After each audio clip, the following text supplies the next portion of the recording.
What?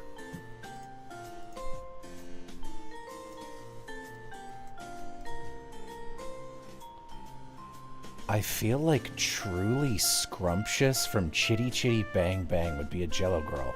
Her name is Truly Scrumptious? Is she a James Bond love interest?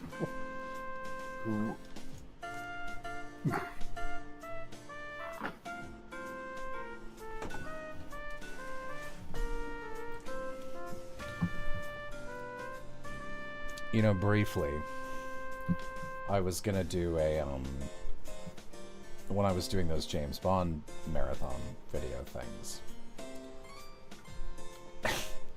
I was gonna make a video about it. I didn't, because the James Bond movies don't have a breadth of quality worth talking about.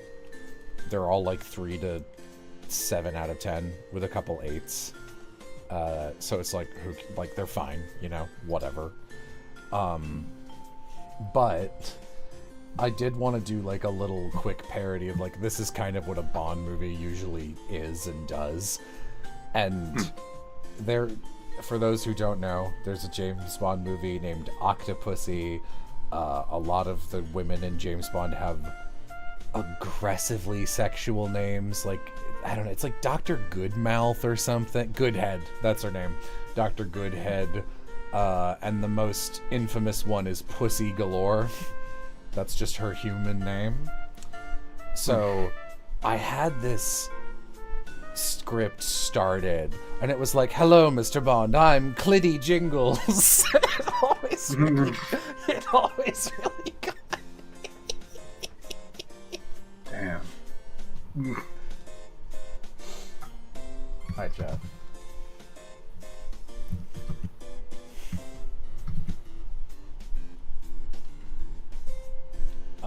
I want to draw Phoenica. Phoenica Winds of Change. Because she actually needs 2 outfits. She has a pre and post aviator outfit from Act 1 to Act 2. I think I'm going to use this one as the lead reference. Yeah, in a sort of not beating the allegations level of self-parody, I was watching Legally Blonde with Amy, and Elle has many outfits, and this one, where she was a lawyer, and she's done her hair up in a way that made me audibly go, oh, when she walked on screen. I was like, well, I want to draw Winds of Change Phoenica looking like that, since she's lawyer adjacent. Feeny has lawyer DNA in her. Ooh. Ooh.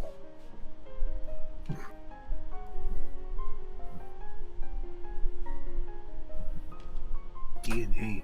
Oh. I wish blonde people didn't terrify me. What? That. It's a very specific phobia.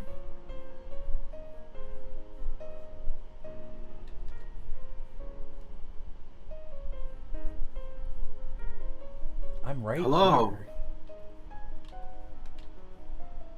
Who? Oh no, sorry. It was, Crystal said hi in the chat. Is Phoenica like your Anna? I guess. I think of her more as my Sid from Final Fantasy.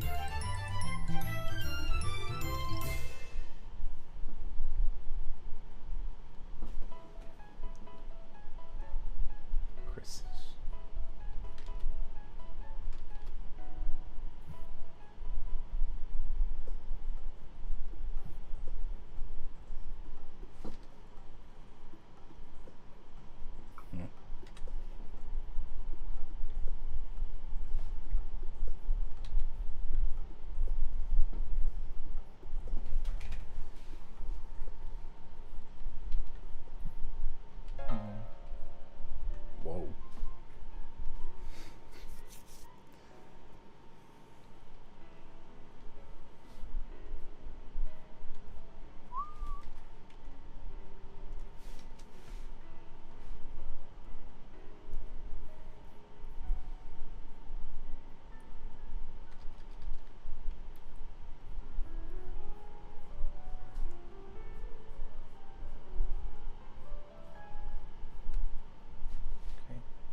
Oh, right.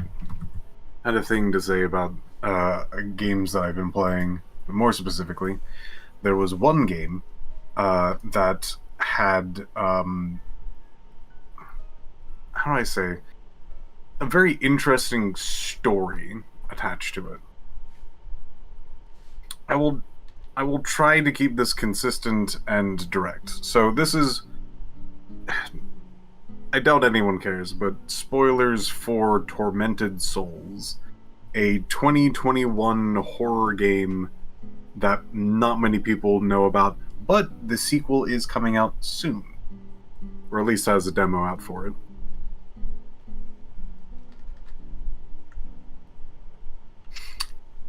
So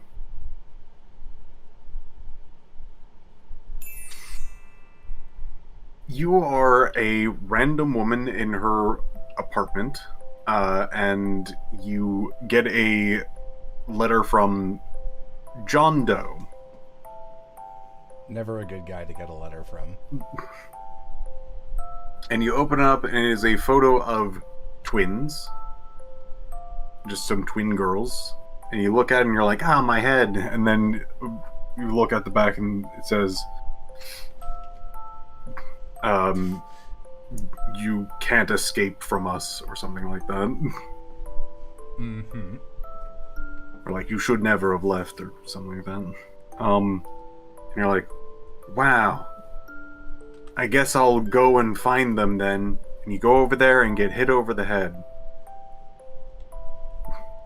Then you wake up in a tub, completely naked with a hose through your mouth and an eye missing. Ugh. And you're now in this scenario, walking through this mansion turned hospital. Why not both, you know?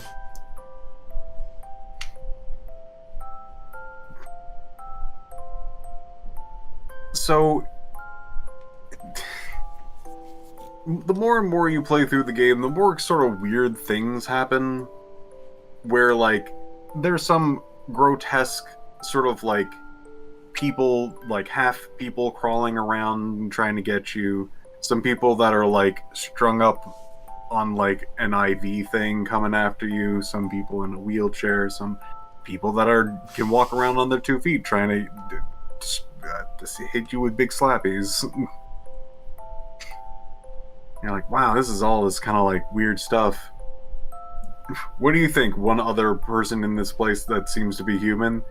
Who, me? I'm just an old priest sipping on soup.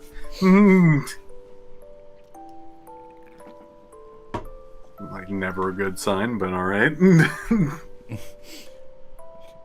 Relax. Are you human? Relax.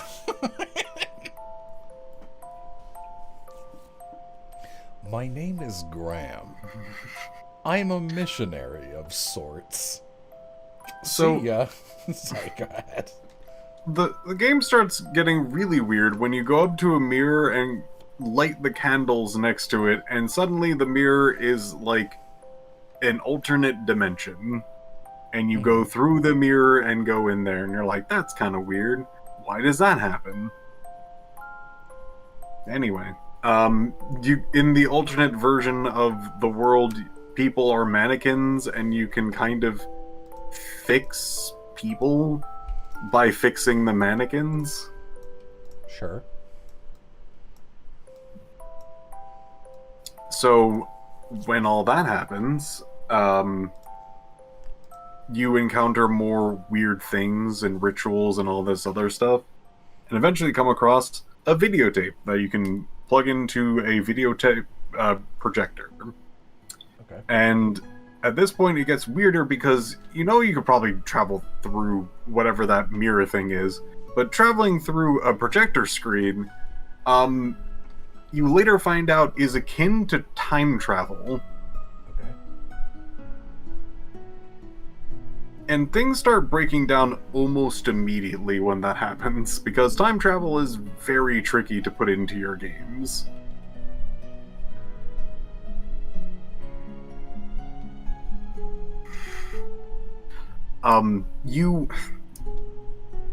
So you can affect the things that are happening now in the present by going into the past and changing them. And you go like, all right, so that's like that logic. There's a whole bunch of things of just like, what about like time stuff? Wouldn't that be like an alternate dimension? What about all these other things? Ignore all of that. Don't think about that.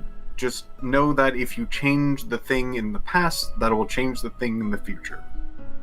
Except some time travel has already happened, even though it hasn't happened yet. So remember when I said she lost an eye? Apparently, that's a thing that almost happens at the end of the game that you do to yourself. For Even fun? though it's for a very convoluted door. Door needs an eyeball, man. I don't know what to tell you. It needs a retina scanner of... I haven't even gotten to this. Twins. Right. So she basically took out her own eye to represent, like, the twin, and then scanned her other eye that she still's using in the other scanner. They had to be done at the same time and in two different locations, so she needed to remove her eye. It's one of the few things that actually makes sense in the game, but still. So for the record, I am listening to Kirby's Epic Yarn while you're talking about this, and it's really creating a vibe.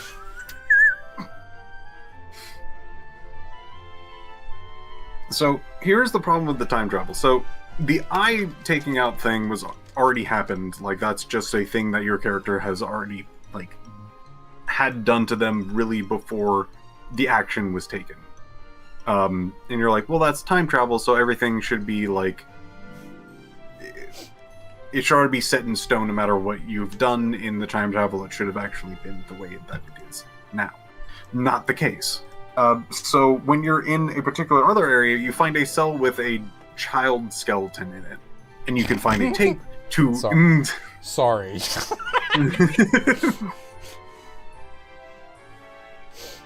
Keep going. Sorry, you said the words, you find a child skeleton, and I laughed. I noticed. Anyway. So you can go into a tape to find that particular kid and be like, I'm going to melt these chains with acid. And she's just like, really? And you're like, yeah, it'll take a while, but it'll get the job done. And you go back to that cell and it's no longer chained up and that skeleton's no longer there, meaning that you can do an action in the past to change things in the future, but that's not how your eye thing worked because you haven't actually done the action to take your own eye yet. So, what does that have to do with anything? and then one of the craziest things is that you can actually take that girl out of her cell, have her travel through time with you to the future, and just have her walking around even though she was already a character that existed in this timeline. As someone that was, like, attacking you, basically. You know, bad ideas, yeah.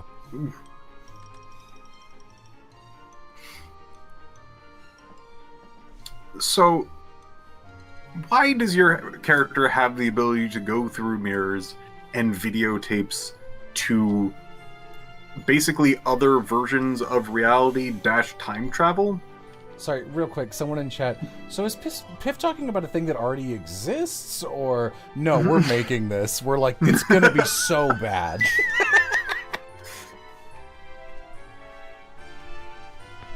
So, apparently, because you're a twin, and your other twin also exists, there are twin powers. So you can actually interact with your twin through time and space. Yeah, this is normal for twins. That's normal twin powers. And there's a cult about killing twins for their twin god.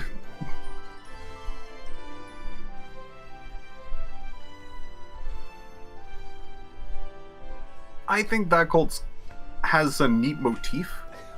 Where No, I think that cult is not nice. Their thing is sacrificing twins to what they assume is like irradiated area. So they'll have like full like suits, like radiation suits, and just have giant hammers that they'll use for their sacrifice thing. I'm like, So- that's a neat like visual. So, I mean, there's only one way this can go, since you phrased it as what they assume is a radiated area. There's only one reason you would say that. They later figure out the radiation suits do not do anything.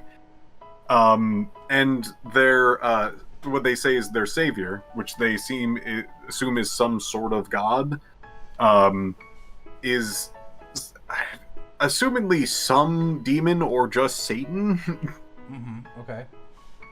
that will like just mutate people's bodies in supernatural ways. AK, your sister also has this kind of problem, where she is like horribly morphed, but for some reason she can float around like a ghost, Oh. or like that guy from Dune. I don't know.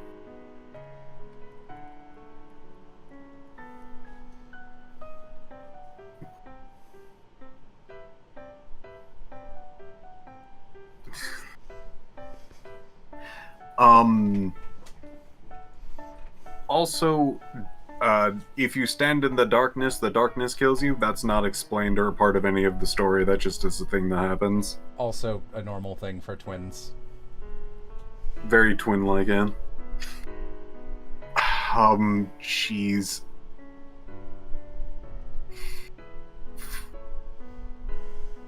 What else is like... Oh, right.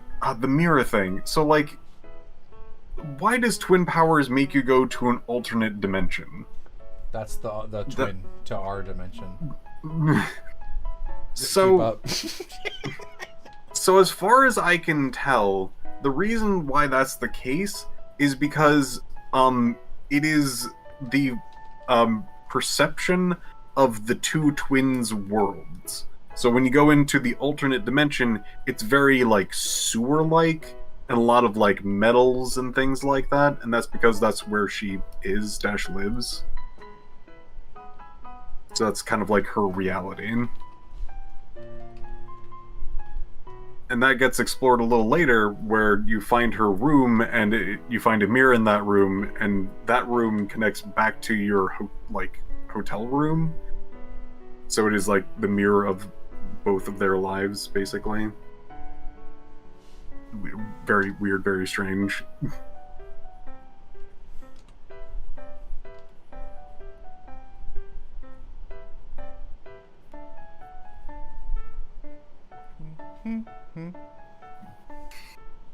I think that's everything besides the weird weapon choice, where you have like a nail gun. Which would be like a perfectly fine weapon if you don't know how nail guns work. Because nail guns are like things that you like press really close to things and have like a safety biz.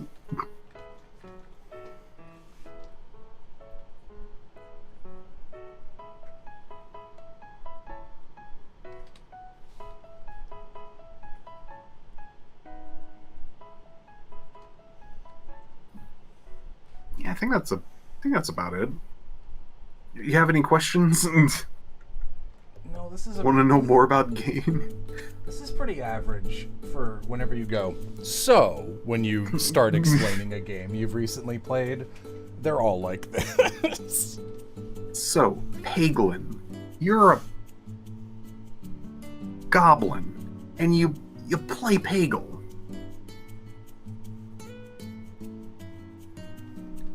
Oh, you're done. Yeah, that's it.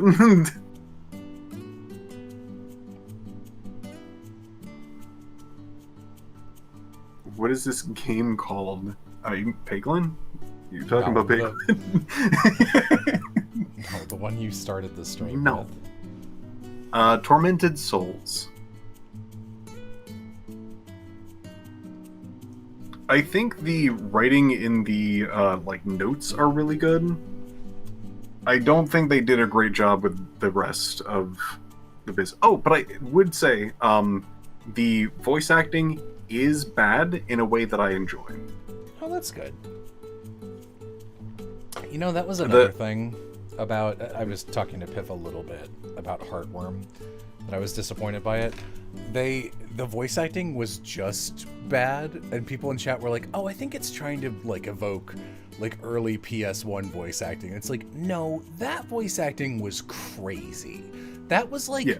Some dude who worked as a janitor in the building, and none of them had ever worked on a video game before, and he was like, I don't know what I'm doing, and they were fun. And Heartworm is just like clearly a girl who's not an actor doing, like, you know, about what you'd expect like a sophomore in high school to do for like my report on bicycles and how they go, and like you know, it wasn't good. Yeah, for this one, it was probably not like the exact like flavor of like old PlayStation 1 biz. Honestly, the main character's like voice lines sounds very Nancy Drew. Hell yeah. I will not let you sacrifice my sister. You try to defeat me? That will not do! Love that kind of stuff. God, I hate drawing faces. That's kind of cute. Got a weird little pushy-uppy nose. Yeah, Tormented Souls definitely felt like it was an earlier game, but nah, 2021. And not in the way you think, like, because the graphics are actually, like, very smooth and not trying to be that early biz at all. That's never a good thing when you're like, when did this game come out? And you assume it was, like, 5 to 15 years earlier than it was, and you're like, oh... Well, now I think differently of you a little bit.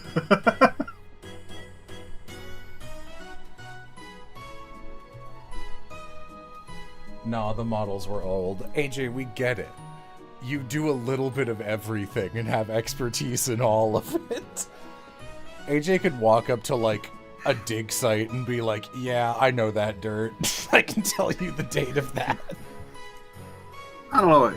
I've said very specifically, it's like, oh, it's definitely not like a PlayStation 1 thing. It wasn't even close to a PlayStation 1 graphics. Holy. The PlayStation 1 graphics is like just walking shapes. Not even close to be like, oh, that's like hair strands or like lace. Lace doesn't exist in the PlayStation 1 era.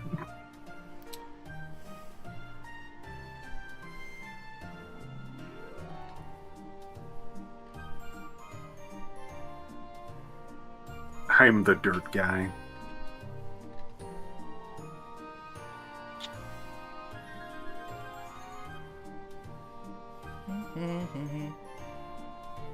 I will take this time for any audience that will ever hear me. If you want a survival game that is in the PlayStation 1 era and vibe, that does every single thing right, play Alyssa. Play fucking Alyssa. Piff's mad we only talk about Crow Country. It's true. I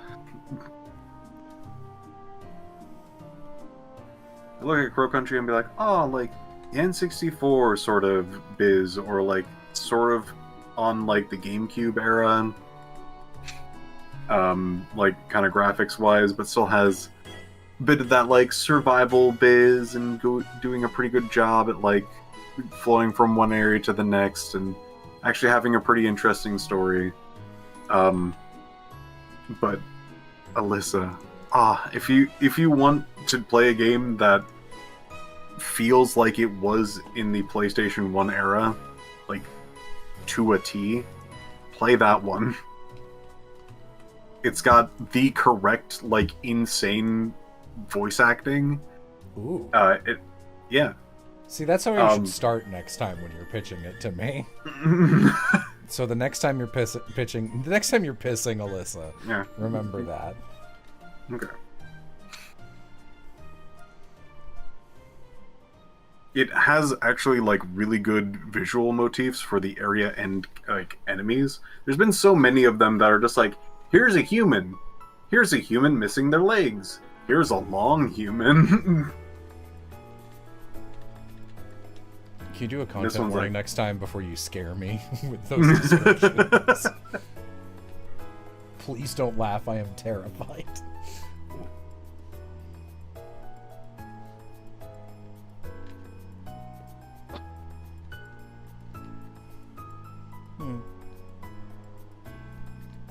It does also have some like modern amenities, like if you really hate tank controls, at the beginning of it, it's just like, all right, here's the deal. You can basically take an upgrade that you can get fairly early in the game and just have it right at the beginning. You'll have less, like, enemies will drop very slightly less money if you take this option, but like, you can have it right off the bat. That's nice. I don't like tank controls. I played it without tank controls because I also am not like the biggest fan of that. Works great. Love it.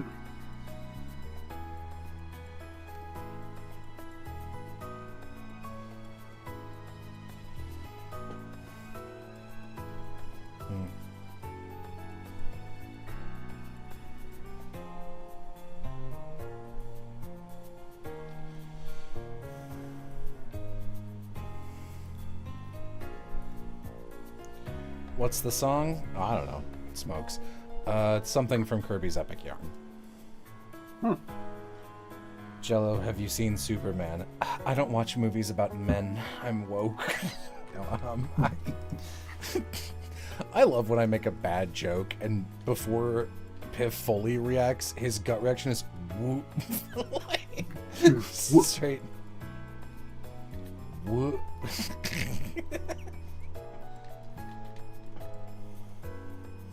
Jello's a lesbian. He doesn't do that. Nope.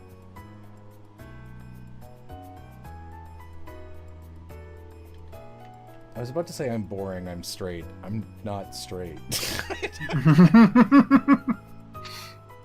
Looks at hands. What?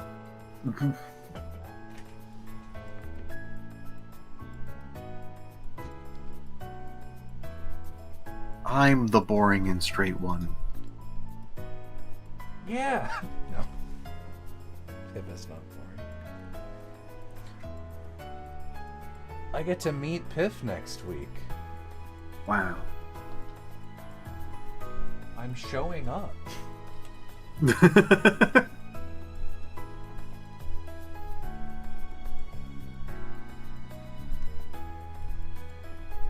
I'm waking up. To ash and dust. That's the one.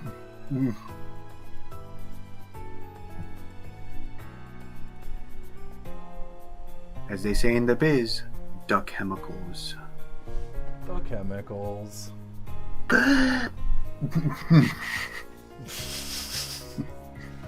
You know, somehow my brain immediately forgot we were talking about Imagine Dragons Radioactive, and you went the chemicals, and I am so yes and program. I was like, yeah, brother, the chemicals.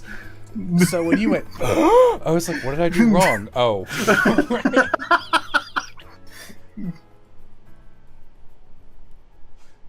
I might be stupid.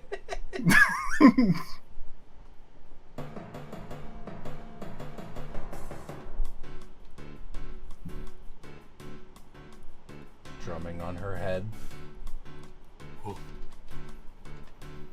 Why would you do that? Funny noise. Make a bongo.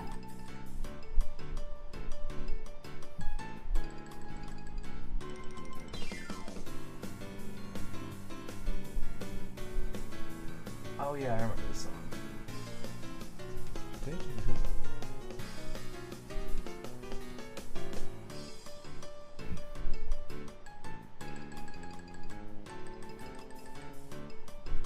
Oh, these songs bumping. Yeah. Play this game so much? Oh. This is one of the last games I ever 100%ed.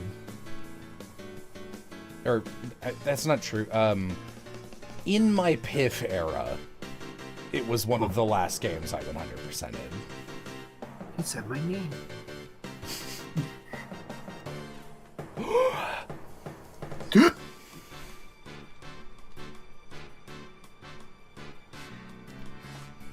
Will Yam play Metal Gear Solid Delta? I don't even know what that is.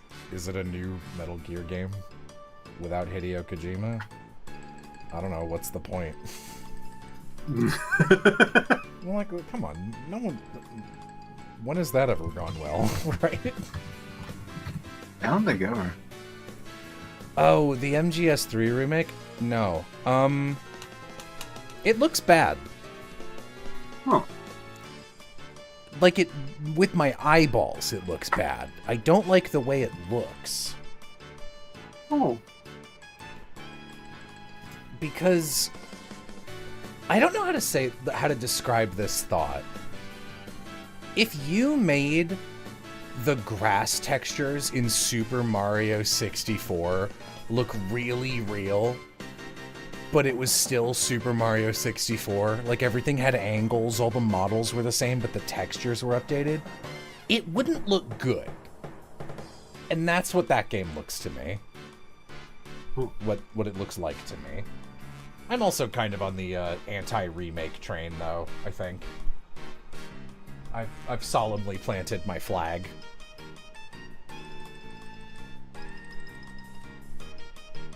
I think the good middle ground for, I wouldn't say remaster or anything like that, but like, I want it to be updated to a point where it is playable on modern hardware.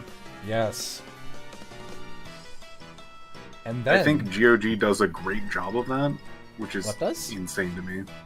Good old games, GOG. Ah.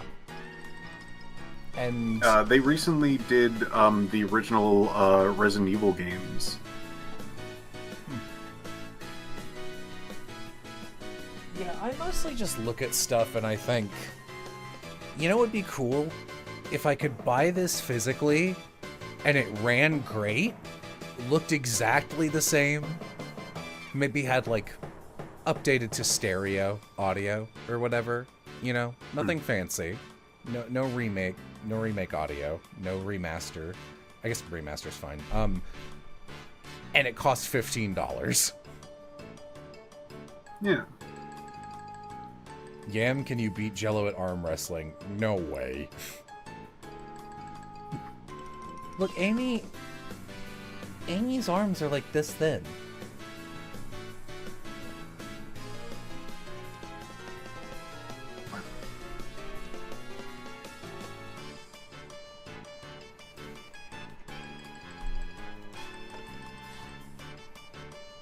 Toothpick.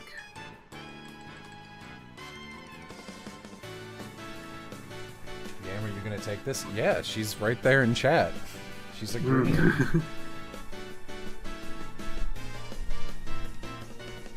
I'm kind of lukewarm on like remakes / remasters, where I'm like, I think that's fine, but I have seen a lot of games that are kind of egregious with it. Yeah.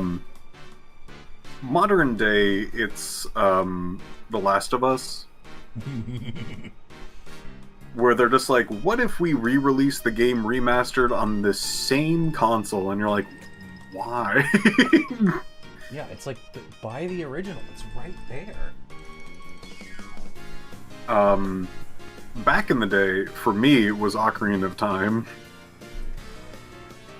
That thing kept getting re-released. I'm like, you don't have to, guys. Yeah, it's because people fucking go nuts for Ocarina of Time. They love Ood. Ooh. I'm the, again, not beating the hater allegations, but I'm an OG Ocarina of Time hater. I had a friend who would invite me over exclusively so I could play it for him because he couldn't progress. Oh. So, like, the deck was stacked against it in my eyes from minute one, and I recognize that. But I also don't like it. And, I was a Nintendo kid, so I got, like, Nintendo Power and stuff, and man, the Nintendo Power guys would never shut up about how much they liked Ocarina of Time. They would make up new lists of, like, top 100 just so they could put Ocarina of Time at number 1 again every single time. Yeah, I think I was in a very similar boat where I played Ocarina of Time and I was like, you know what? I don't think I had the best time with this. And then I played Majora's Mask, and I'm like, this is one of the best games ever. Yeah. As a little kid, would go over to my cousins and try to beat the first day cycle of Majora's Mask, and it would scare the shit out of me just because of the tone, and I would never succeed. And I would think about it, despite that, positively for years. I was like, I don't know. What is that game? It's a mystery. And then when I played it, I was like, this game's cool as fuck. Yeah. The dungeons are all bad, but, like, this game's cool as fuck. There's honestly, I really like majority of that game, and I think they really hit the ending like super hard. Fighting Majora's Mask was an insane. Like, first off, it was a mask with veins, tentacles drooped behind it. Yeah, it was a gross freak. And then, like, whenever it did its attack thing, it would, like, make its veins into some sort of, like, weird pattern behind it. And I'm like, huh. And then it would become a goofy little guy that would moonwalk around and freaking dance on you to death. And the music that accompanied that was insane. Yeah, it was great. You know what, I'll pull it up. Just for anyone who's too young to have played Majora's Mask. Or its remake, what? And then the sounds it would make when it attacked and when it got damaged, and you're just like, this is a little freak. And then once you got into freaking third form, it's like, oh, it's a demon with whip arms! Which already sounds bad even today. No, this isn't right. Let's Mask Majora fight, please. Here we go. Here's all of them. So they all start with this jingle. And you're fighting the actual mask for the first chunk. And it's like, ooga booga, you're at the end. But then the middle one is just cuckoo. Where is it? Here we go. It's fucking sounds that would make. Be like a gibbering guy the entire time.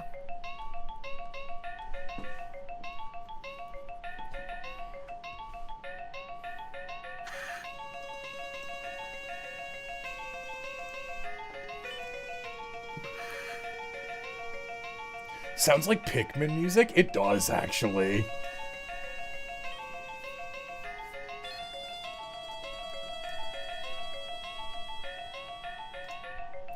But yeah, that's...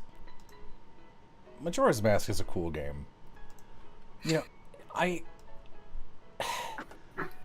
It's also just something you never see anymore, where it's like, hey, we were so successful. Like, Ocarina of Time sold billions, sold trillions even. Mm. And quote me on that, it's right. And yeah. Oh, I really like this song too. And they were like, now we're not gonna make a new game from scratch. This is actually one of the best songs in the soundtrack. Instead, what we're going to do, we're gonna give you all the assets, and you're allowed to do whatever you want with them. fuck around, dude. And they're like, all right, we'll make the weirdest, most experimental game in the series, and we're gonna do a mostly really good job with it. And they're like, also, it's gonna be a bummer. Isn't that kind of what Tears of the Kingdom did? No. No. Tears of the Kingdom... See, the difference is Majora's Mask has a different overworld and different NPCs with different personalities, and they're, like, written now. Like, there's, like, a story. Tears of the Kingdom is, like, people liked Breath of the Wild, a game about exploring new places. What if we had them explore the same places again, and I turned the game on and played it for 4 hours and went, ew, what a horrible choice, and then I turned it off and never played it again. Yeah.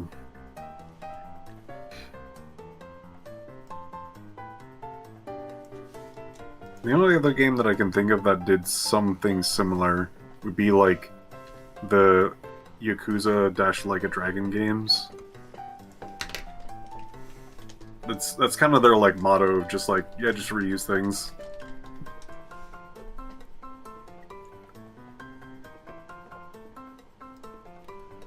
This Phoenic's cute. I like how she's coming out. Yeah. I like that she is round. Yeah.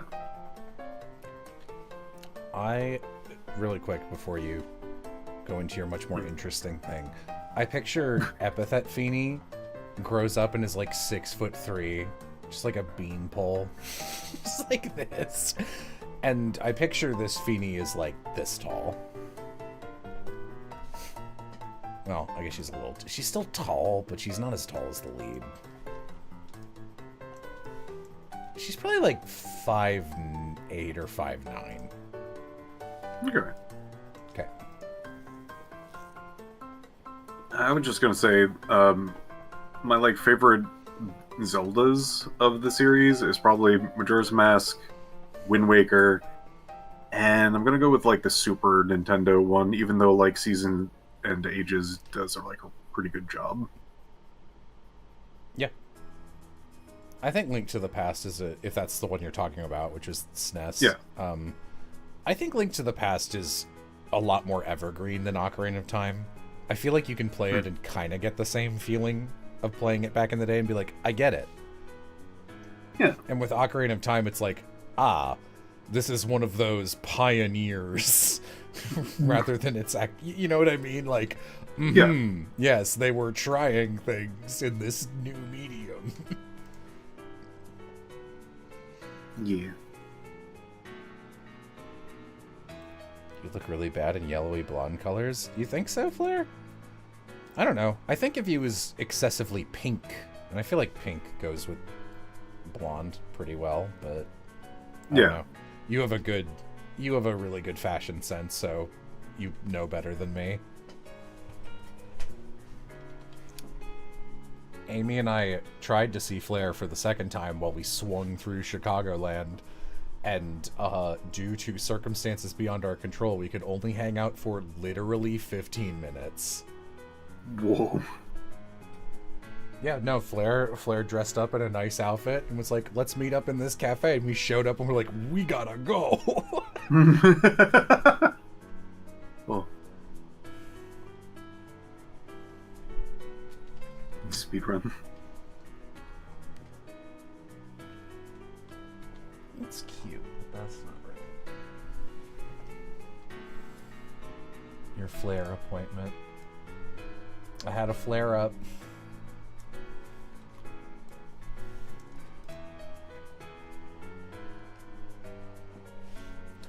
I have a friend from high school who has like almost the exact face I'm trying to capture here, actually. Kind of funny. Huh.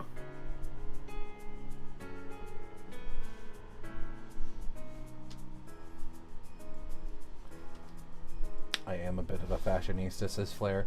Flair, your fashion sense is like the way my brain always describes it in my head is like kindergarten teacher who changes your life for the better.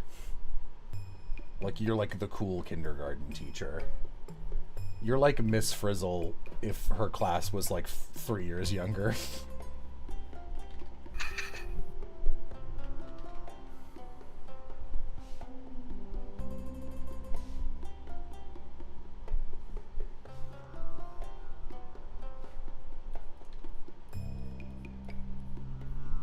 You know, I'm very happy I got out of the elementary school that I was in. Not only there was like a whole bunch of people that were just kind of assholes, um, the new one was also not just completely full of white kids. Which I think helped with the general, like, vibe. Yeah, no, that would be nice. I went to an overwhelmingly white school, unfortunately. Ooh. It's okay, I'm making up for it. I live in Toronto now. Toronto's... I'm not familiar enough with Toronto. Toronto is the most comedically international place I've ever been. The fastest way I like to describe it is you could set up a scavenger hunt bingo card for languages and set people out on the street for like either find it written down or talk to someone who speaks it, and like you could have a good game out of it because you walk down the street, you hear like 6 different languages at least.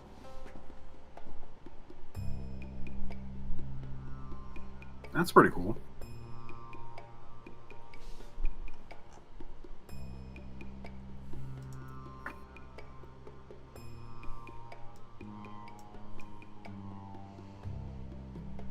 You're annoyed I saw you wrong time of haircut? Sorry, Flair.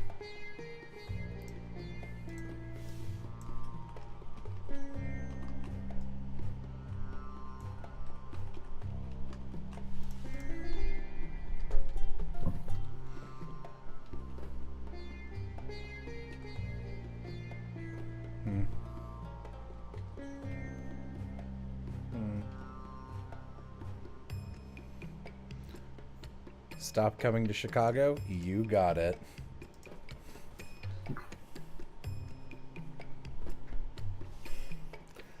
Easy. Flair, the funniest thing about talking to you in person is that you have you have like an extremely resting face. So your expression is like this 98% of the time. So it feels very satisfying to like say something funny around you because you'll be like for a millisecond and then flip back to this.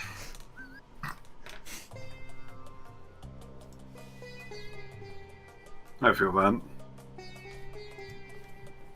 Man, I've not been, like, around people enough to have good, like, facial expressions and body language. I used to be really good at it. I think I'm pretty animated.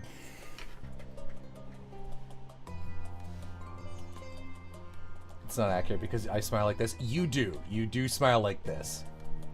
Like, that's the thing. It's a very distinctive smile, so it's, like, very noticeable when it flips on for 1 second and then goes away.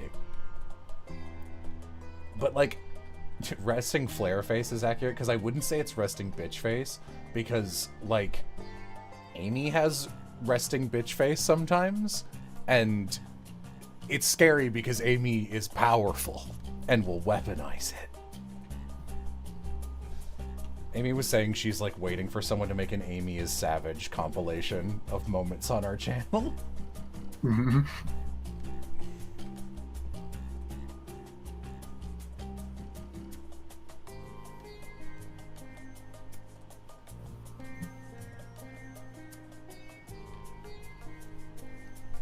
Powerful but can't beat you at arm wrestling. She's powerful in different stats.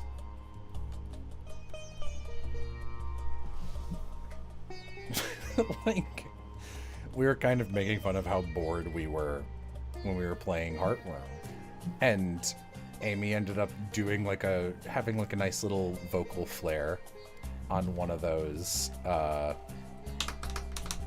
is it?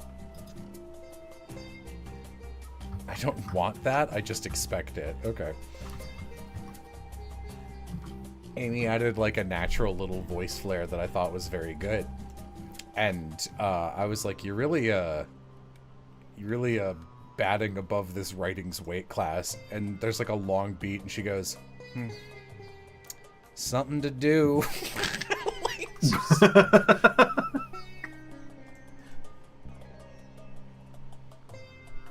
What did I say? A vocal flare? Vocal flip? I don't know.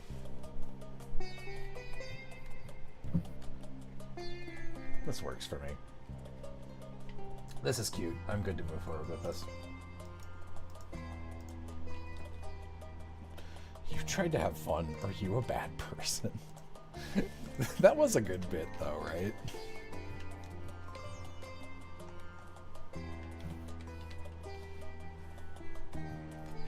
It depends on the situation. In a ball pit, perfectly reasonable.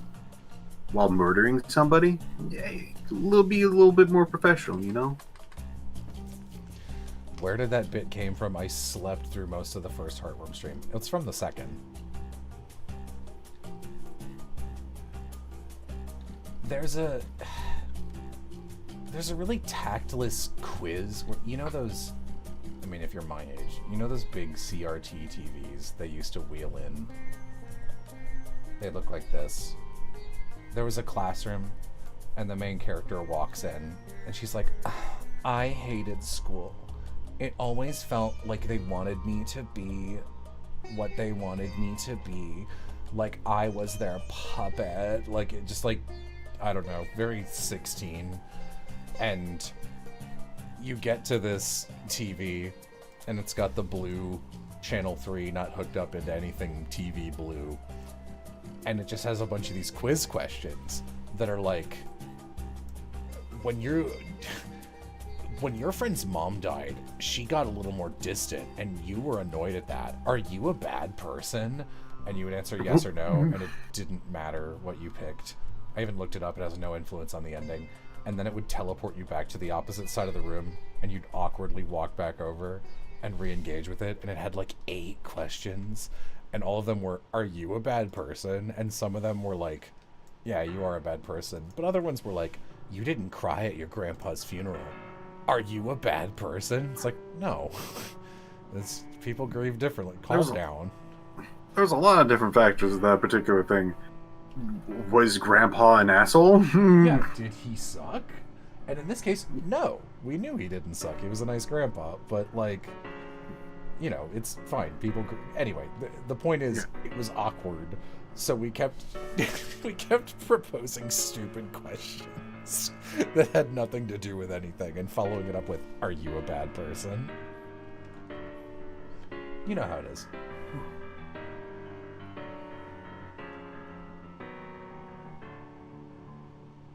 Did you laugh at a funeral? I don't know, was it a dead kid's skeleton? Whatever I laughed at earlier. Yeah, that's the one. My memory's so Found bad. a child skeleton. It's funny because it's like so overt, you know? Like it's trying way too hard. Kirby's Epic Yarn has a really good soundtrack. It's like when but it's a little loud and distracting on the song. It's like how fucking what was it? Oh, totally lost my thought because of the intensive piano. Oh. Shit. I'm sorry. Well, let me try to refresh your memory. We're talking about a dead child? Yeah, dead child's skeleton, I know. But, okay. It's like with, in Dredge's DLC, which I didn't like. And in base game Dredge, I was like, the rating's not great, but it's fine. Mostly because it's like, you know, there's not that much of it. And then I played the DLC, which like triples the amount of dialogue, and I was like, oh, okay, seeing more of it, the writing is bad, actually, and it was better when there was none. There's this scientist dude who's like, we need to do the thing that will obviously get me killed. I don't know, drink oil or whatever, but it's like ghost oil, and he's like, get me a little more of it, I'm doing experiments. And you come back to him over and over again, and the world map has like 5 oil spills. So you go and you come back, and every time he's a little more fucked up, but like to a degree where in any movie, the monster transformation would have already happened. Like, there's literally an illustration of him behind the board with like a big creepy zombie eye, and he's like this, and it's like he hisses at you when you hand it to him. I guess you should go out and get some more. It's like, what are you doing? And at one point, for real, the text says he turns to you. One of his eyes is normal, and the other one is big and bloodshot. I'm like, this is so lame, dude. Like, to me, that's the energy of it wasn't just a skeleton. It was a child skeleton. Ooga booga, aren't you scared?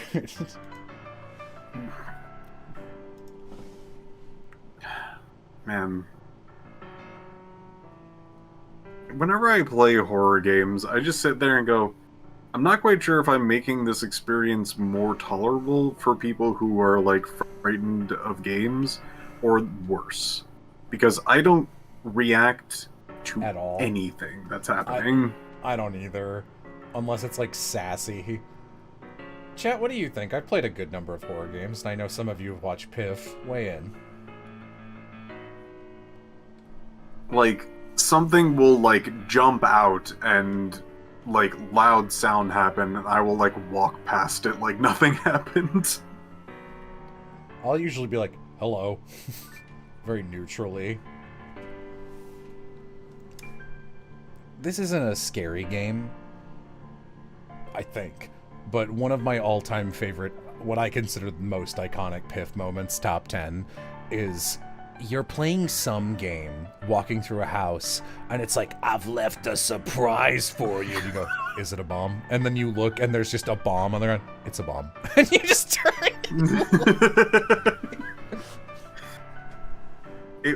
It was great. I loved that game so much. We're just like, I got a surprise for you. Have a blast. Is it a bomb? And then you, like, shoot the television and glass shatters into my character's face, damaging them, actually. They go, ah! And then, like, walk over...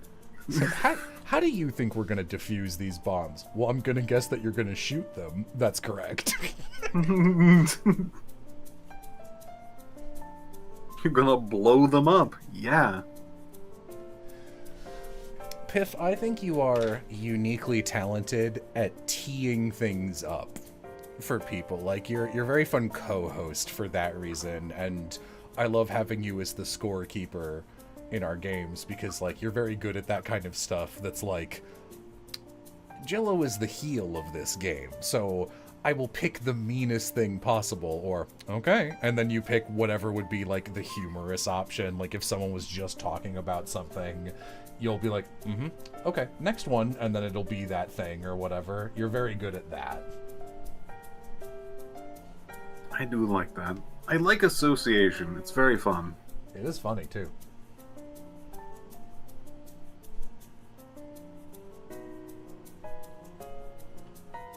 Speaking about scorekeeping and Piff, Jello, we still need to do a Quiplash rematch.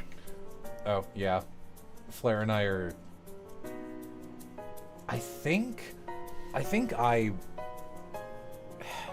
Flair won twice, and then I won twice, and I think I won the tiebreaker, and I got some lovey art, which I can show. That's actually also Phoenica, and it's the Winds of Change version. So... Sorry. Could not place document, ma'am, doesn't your husband have nipples.png because file format module can't parse it. Hang on. Piff played a begrudged film noir horse trainer with a friend and was playing Omimusue the other day. It was great. Well, a friend was playing Omimusue. Yeah, there's a particular horse in that game. I'm going to just call them horses, because they're horses. Hold on, this is way more important. What do you have there, Jill? No, go on. Okay. So... they were playing the game, and there's a horse named Super Creek.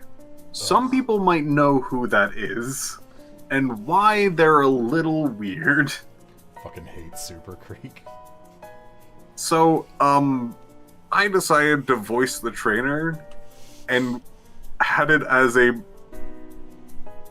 like, I don't do that anymore. Like, very begrudging, like, thing. And like, Super Creek would go and be like, don't you want a massage? And I'd be like, this shit again. That's so funny because Super Creek is like, I'm the mommy, like the Dommy mommy Horace. Like, don't you want to? I don't know. I don't want to even make it. I give you pats, and you're just like, yeah, I don't like her. And the idea of her being like, you're just my little baby booper. I don't do that anymore. It's so. I also had a fun thing of just being like, I'm also trying to find the Creekside killer. You know who they might be. Piff, where can people watch your stuff? In case they somehow don't know.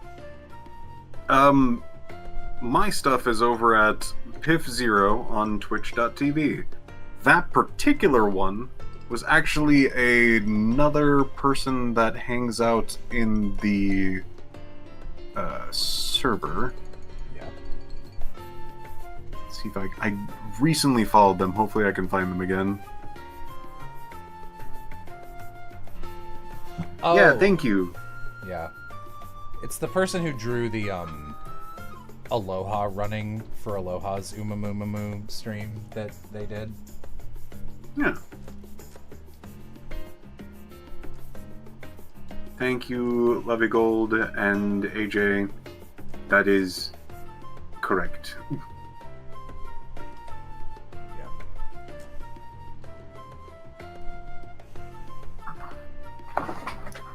Omo, yeah.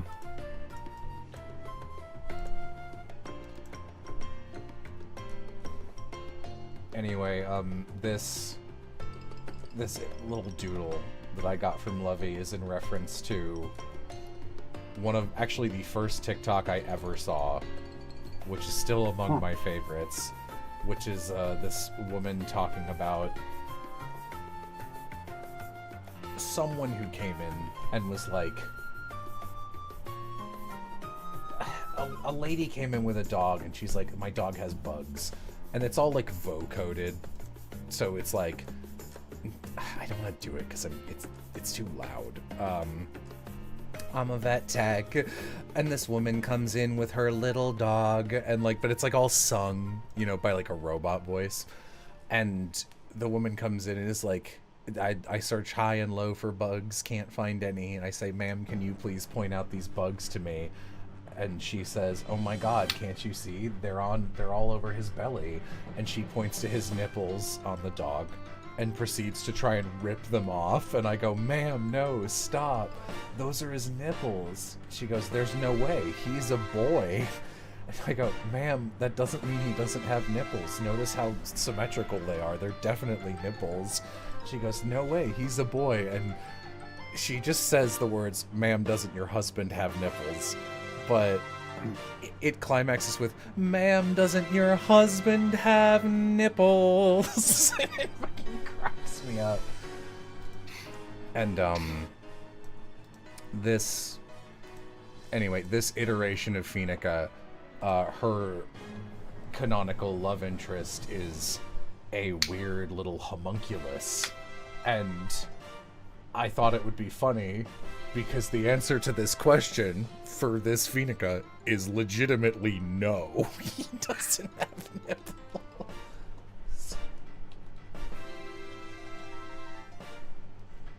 Wow. Homunculi, am I right? Homunculi. He, honestly, this bit sounds funnier than it is. It's like one of the supports I might rewrite.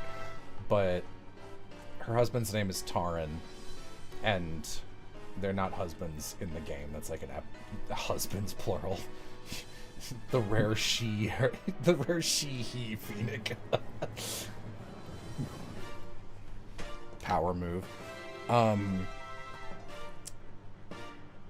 he he was made by an alchemist to be an assistant, but basically the more stuff he engages with, it informs his physicality and his personality. So he ended up reading a bunch of children's fairy tales about like princes and princesses. So the joke is he accidentally morphs into the world's most generic Fire Emblem lead. And Phoenica's like, oh my god, a generic heroic boy. He's perfect. Yo. And there's a bit where they have a book club together, and she is like, here's all the YA novels I really like. And she's like, this is my favorite. This is Lord Edward Black. He's such a bad boy. And he's like, oh, is this the kind of guy you like? And she's like, I don't know, maybe.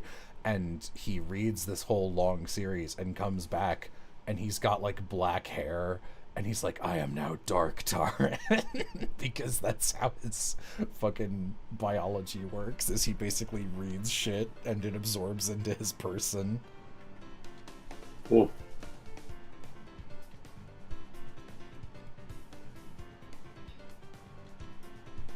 He gets better. Hmm. Yeah, see, Is Phoenica... Go ahead. Is he very, like, John Human coded? Oh, yeah. Oh, Well, yeah. not as much as you would like. I know how much of a fan you are of John Human. Ned! Yeah. There is a separate character named Rue, who is a non-human that can shapeshift functionally, disguised very badly as a human. And she shows up and is like, hi. She's like, it's me. I'm a human. I'm so good at being human. I can be whatever kind of human you need me to be. And one of the characters is like, what's your name? And she's like, John. And the person goes, what? That's an interesting name for a woman. Is it? Oh. And like, yeah, the usual, you think it'd be Joan. Okay, I'm Joan then. It's like, no. What? Shut up. No.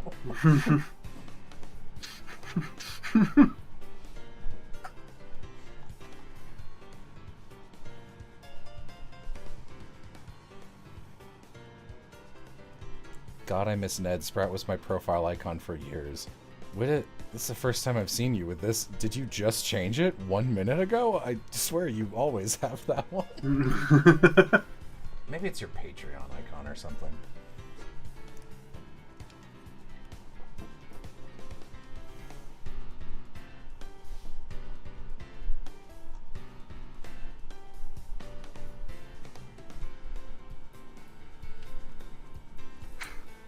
Dyslexically read that. I'm just like, we kind of love humans.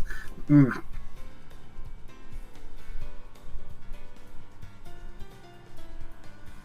Oh, ugh, I'm in top chat again. Are you? I turned that off.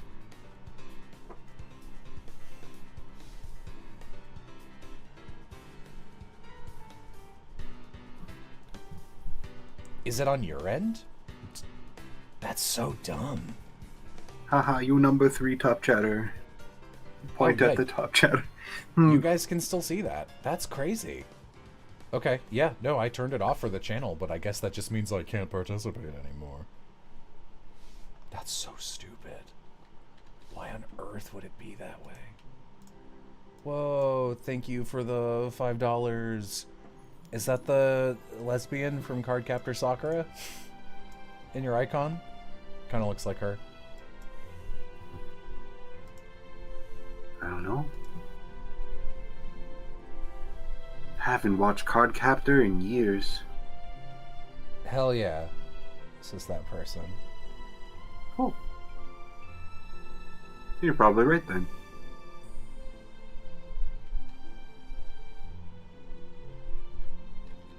I was a little kid when I first played Kirby's Epic Yarn. You guys always making me feel old. I guess I'm hoping this is the worst it'll ever feel. Like, Because once I'm like 40 or 50 and people are like, I've been watching you since I was little, it'll be like, that makes sense. But like right now, when I've been like, someone said that to me when I was 26. They were like, I've been watching you since I was a kid. I'm like, what do you mean? I'm 26. You can't be saying that shit to me, white baby. I think pretty much everybody has a distortion of time at like every single point of their like life.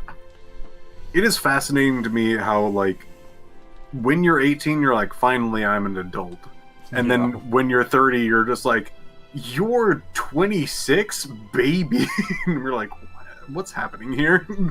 It's true though.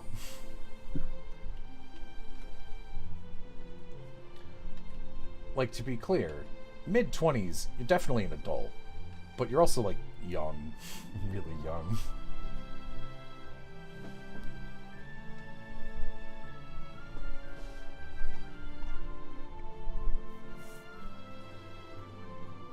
It's kind of the weird, like, goalpost of just your perspective on the world.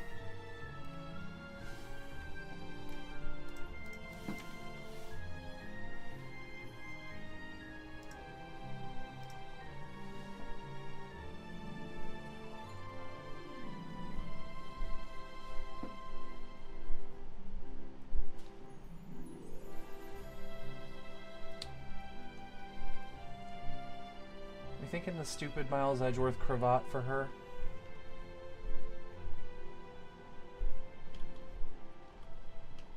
What are we thinking, chat? React with the cravat emoji.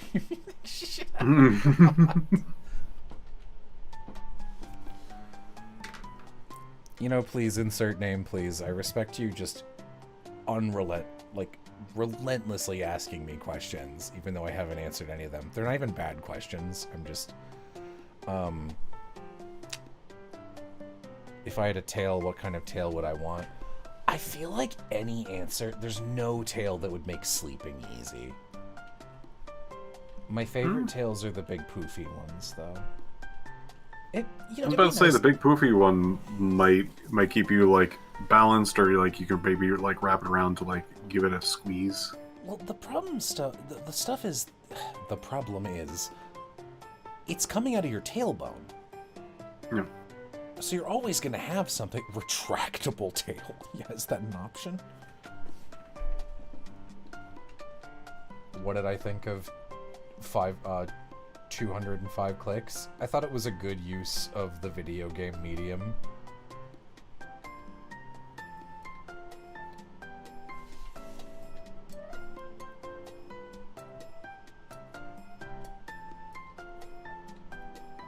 I remember Adrian did not make this game, but they reblogged a game that pretty early in my knowing who Adrian was, and I was like, oh, Adrian's cool.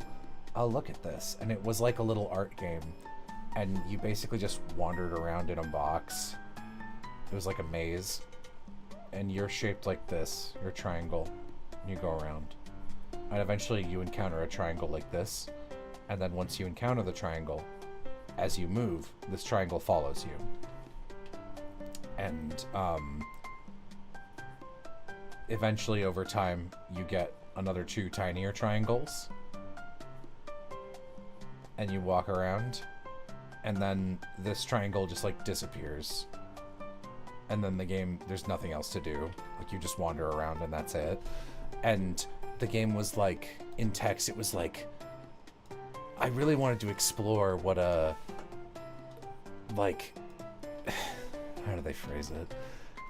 It was like, I wanted to explore, like, how we imprint on something simple. Like, did you gender any of the shapes? Like, what did you think? And I think it's crazy how video games can make us do that. And I was like, this has nothing to do with video games. This is basic iconography and graphic design. It's just, you use like this shit for a men's bathroom and this shit for a women's. That's all it is. I don't know. I thought it was really lame. So like that, well, that to me, see, the reason I thought it was lame isn't because it's like, you're wrong. Like, this isn't an interesting topic to even bring up. I'm like, why is this a video game? like a static image would have imparted this same information, or a comic.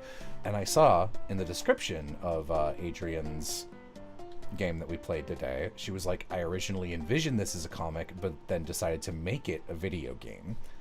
And I'm like, I could see this in both mediums, and I think she made the right decision. I think this is a good usage of the medium of video games to tell a little existential dread story. That's cool.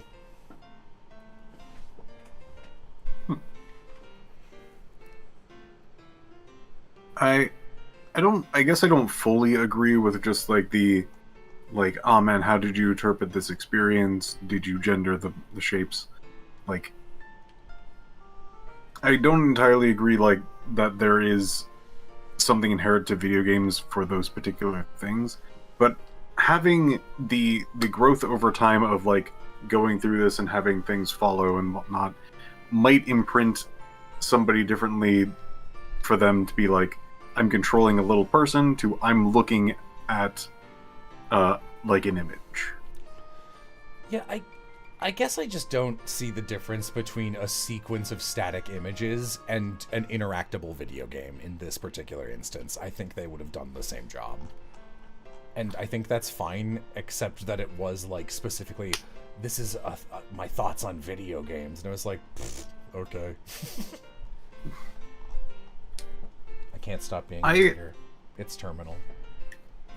I envision that as a, like, a difference of being separated from, like, the experience of, like, looking at an image and playing a video game where when you move around something, you imprint that as yourself.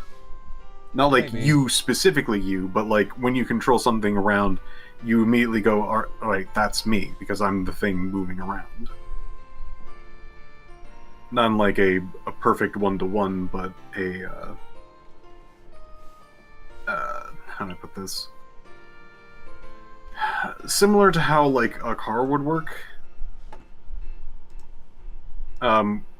Where it is not you, it's an extension of you. I think I know what you mean. And, yeah.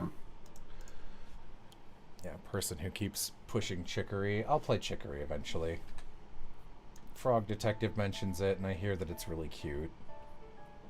A bunch of people whose opinions I respect say it's good. I like cute games. I'll play it eventually.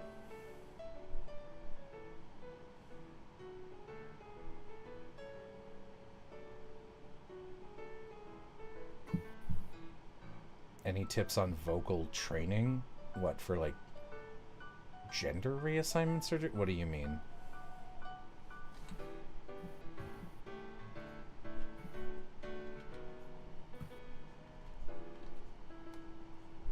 What's your meal prep for vocal training? Sandpaper.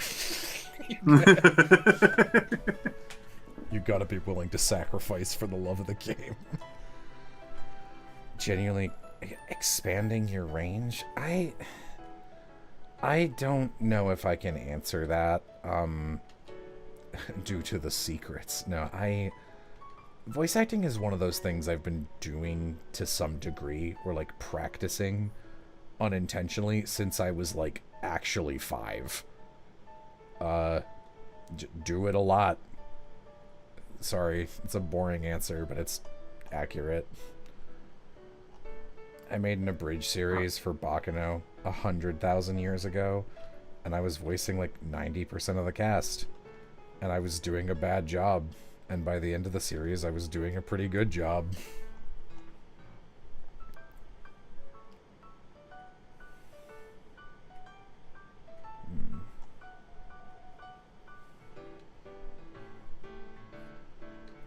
It's a cute song.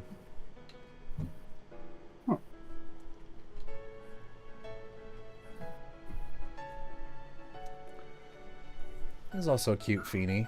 I'm glad she's coming out okay.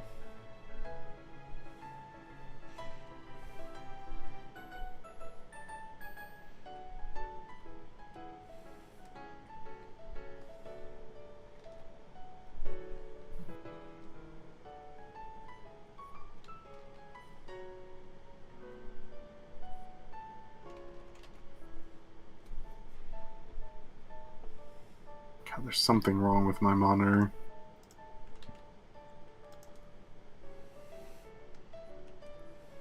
It's really bad when I look at it and go like, hey, wait, there's like a splotch on it. What is that? Looks at it more. Oh, it's like the light things on my screen might be like imprinting on the rest of them. Wait, Huh. well, that doesn't make any sense. Oh, this is my And then favorite boss fight in the game. Sorry, keep going. I look at it closer and I was like, oh, it's text. What does it say? Your turn to die. What? I'm not like even it's kidding. oh, like it's is it burned in from a game screen you saw for a long time? I'm assuming, but like it can't be. Because there's nothing that I've played that had that in that position for any elongated period of time. Savvy snuck into your house and was like, I'll get them to play it.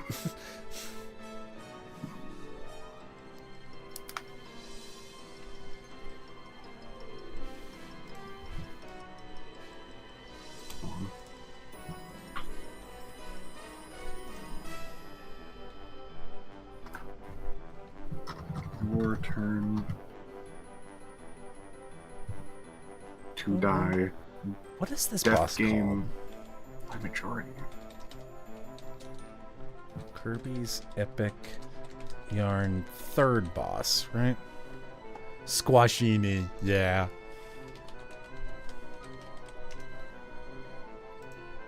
Are you guys ready to see a lad? Piff, I bet you'll like this lad.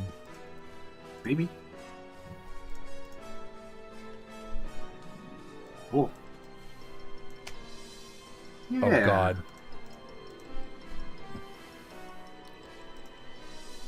Can Feeny handle it?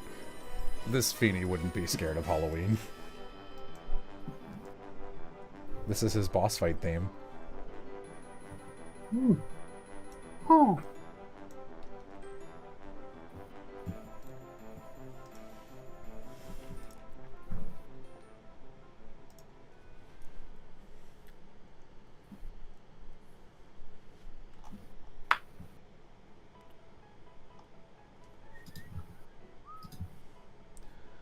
A Jello art stream. I love the art streams. That's good. I get the impression people like being on these live, but like no one watches them after the fact.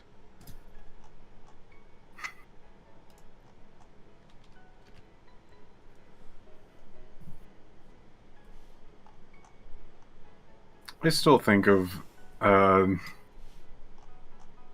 can never remember his name. The guy talking about working with Hideo Kojima. The dude who plays the main guy in Yeah.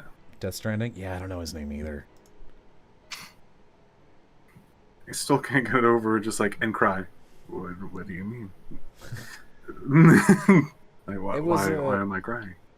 It's so sad. I know Hideo, why, but like why? Like why am I affected by it? It'll be amazing. And look, a whale.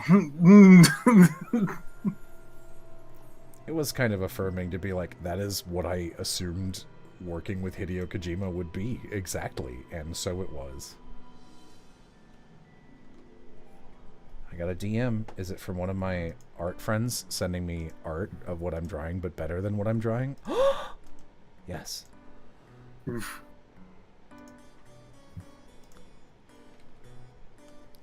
Look at this. Look at her. She's perfect. Whoa. Is she asleep like that? Shake.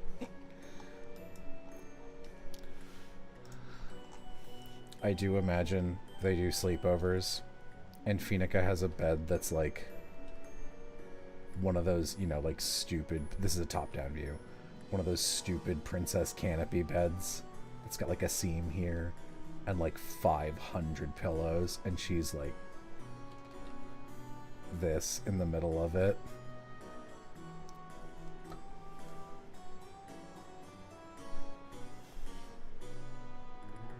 Thank you for the $20. I wish that was me when I was a kid. For the longest time throughout my entire life, I never had a fully like lengthed bed. Oh I my always God. had to like, whenever I laid down, had to curl up my legs because it would be just off the bed.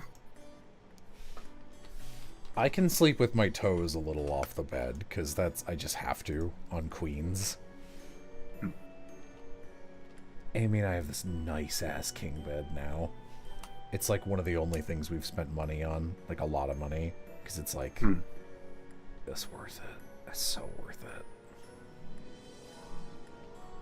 I got an actual like long bed. I'm like, I can actually stretch out my whole body. Hooray! I'm not hitting the top and also drooping off the edge at the same time. I fit. This is nice.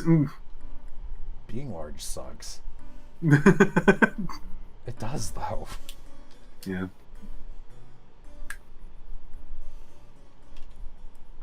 No benefits. You can help little old ladies get things in the grocery store. I can reach one shelf higher. Maybe even two.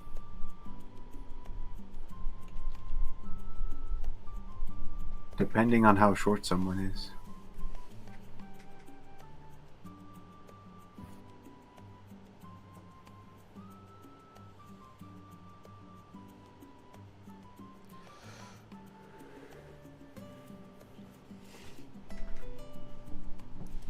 Being tall sucks when you want to date taller people. Just don't consider height when dating. I don't know, maybe I'm speaking from a place of privilege since everyone on Earth is smaller than me, but like not important enough to consider. Yeah, I guess in your position you kind of don't, like, you do sort of have a choice, but it's a small pool.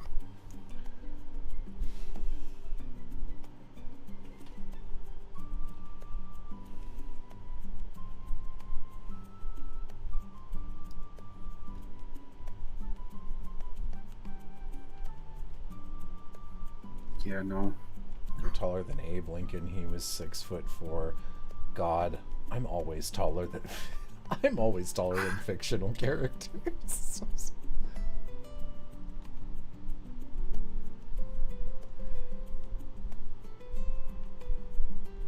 Sucked terribly being a kid who was tall as a kid into anime, because you'd be like, oh, this character's so cool, this character's so attractive, and then it's like, you know, you're googling them because you're a little nerd and you're like, what's their name, how tall, like fucking Deidara from Naruto, the freak who doesn't matter. I had a little crush on him. I didn't realize that's what it was, but I had a little crush on him. He had long blonde hair and was like a freaky artist guy who didn't matter, and he was into explosions, and I was like, how tall is he? And he's like 4'5", and I was like, what? Wow, what do you mean? What does that make me?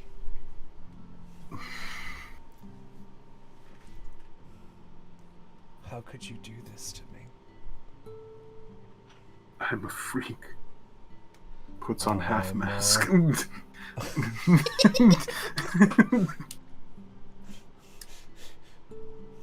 Is there no God in this world? Don't worry, I got it. 10 feet tall. Chat, you might not know, but Piff is so funny right now.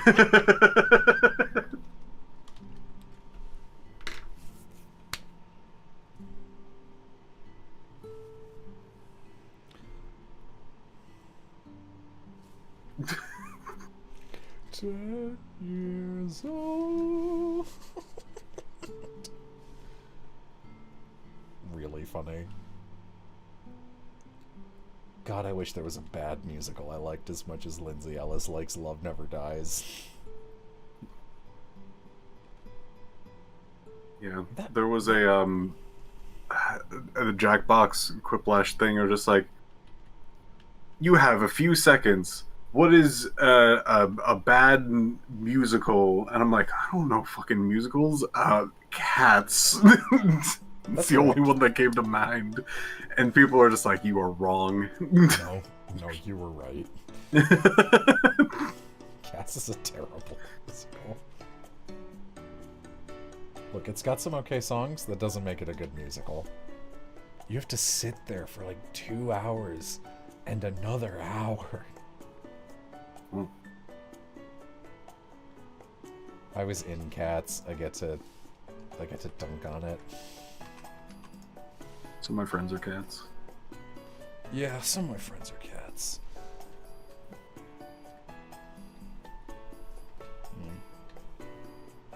Some of my friends are cats. The musical.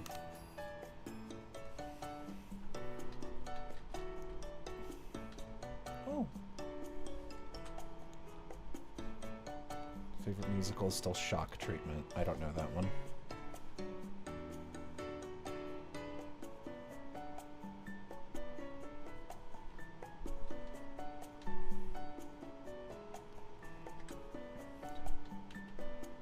Some of my favorite things in media is like when some piece of media is just like, all right, this is like Mario, the movie, the game.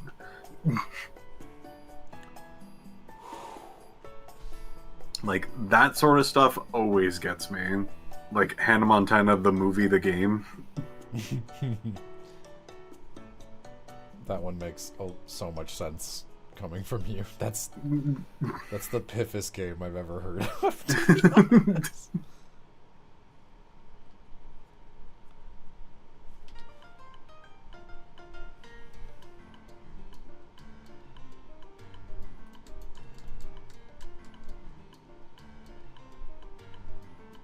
Just got here and I feel terrible, but yay, pretty girl. Yay.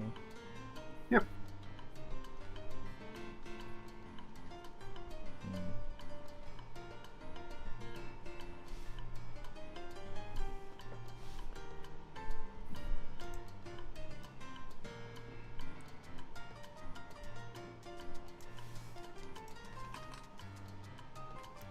You know what I need to do, actually, is, where's B?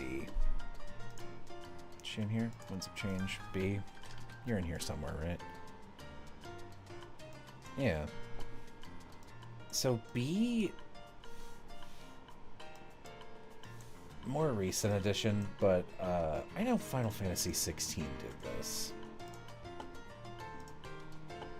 But...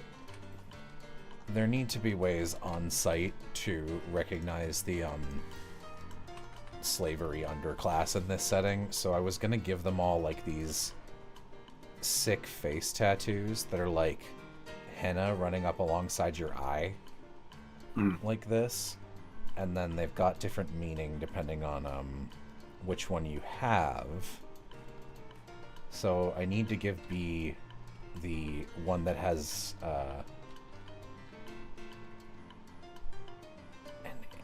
a horseshoe in it somewhere, because she's a animal raiser.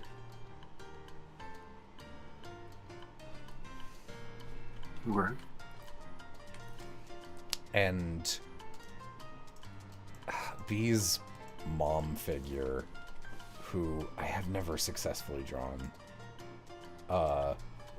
is like a repeated escaped slave who keeps setting a bunch of people free and then getting captured a couple years later. So she has a bunch of them. So they're covering her face in like this pattern. And she has this, so her nickname is Wildfire. Because she's got like 6 of them. She has 5 of them. Gotta draw that.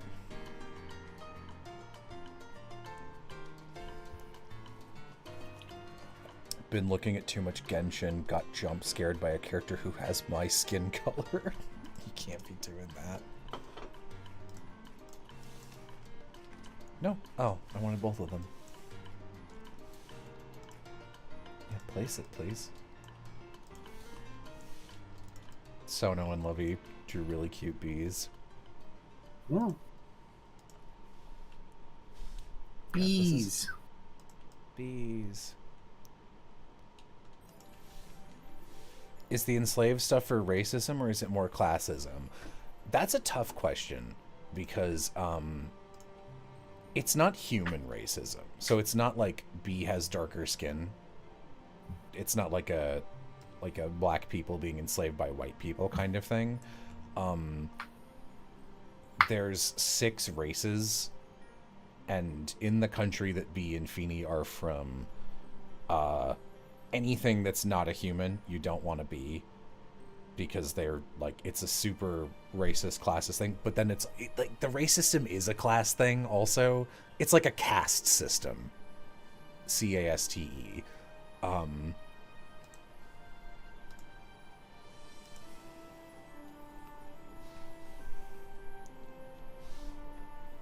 It's the ska. I don't know what that is. Maybe.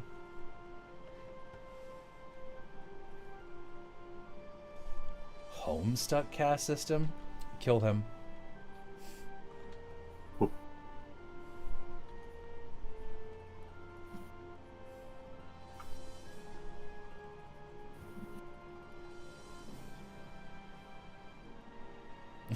right, moderators, take out your wrenches. You know what to do. Moderators, start your engines. It's the underclass in the Mistborn books? Maybe. I haven't read Mistborn.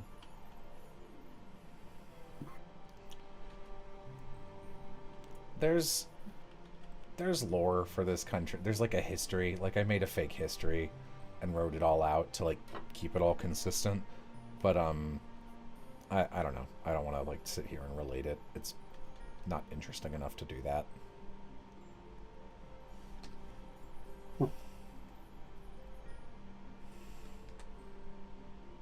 Is B from the same world as Epithet Race? No, there's multiple Phoenicas.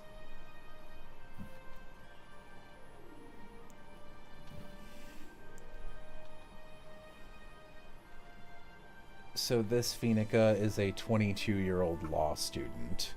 Or is she 20? Her age doesn't matter, I guess. She's in her 20s for sure. Yeah, I guess she would have to be B's age, so she's 20.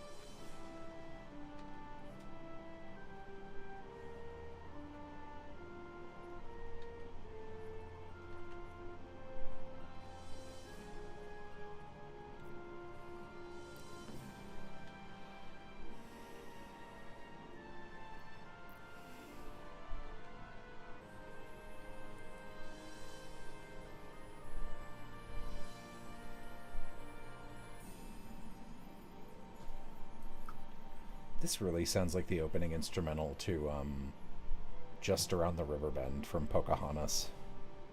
It's messing me up a little.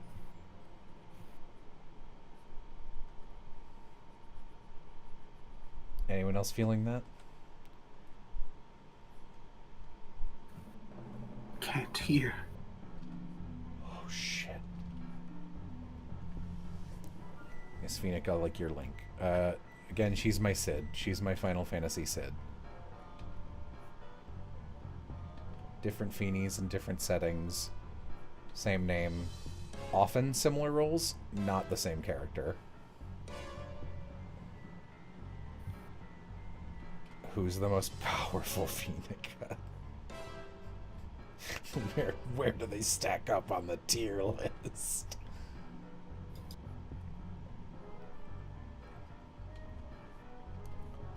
How would they adapt if they were swapped? Well, I mean, this one's an adult, so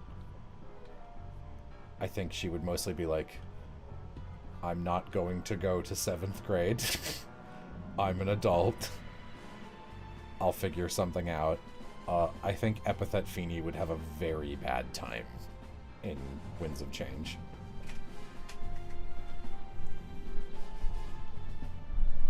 The country that B and Feeny are from high-key sucks.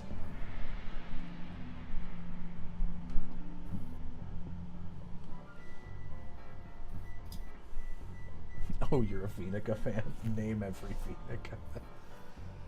You know, this might sound pretentious. This might sound cocksure, but I do think I am the #1 Phoenica fan. God, that actually might not even be true. Because No, because, like, I don't know. When I transitioned, I didn't name myself Phoenica, and one person did that. So, you know. I've never transitioned, to be clear. But Yeah, I was about to say. wouldn't that be wild if I were like, Piff, didn't you know I was assigned female at birth? And it had just never come up. You're like, I'm gonna be a dude now, but also not gonna be called Phoenica. Jello, I know you're lying to me because your name would be Phoenica. My name sure as fuck wouldn't be Brendan if I had changed genders. To truly bury my previous gender, I chose the most masculine name I could think of, Brendan. I don't like my name at all.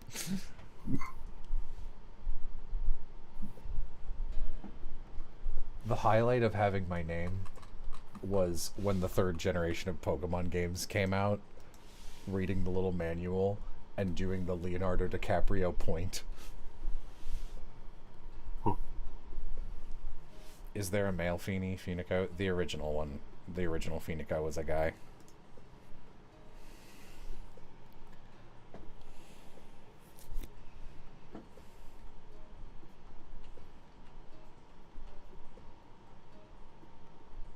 Do I think Molly would be Chris or Ralse in a Delta Rune AU? I don't know. I don't think she'd want to be involved. So, I don't know. Of the main characters, I guess she's Chris.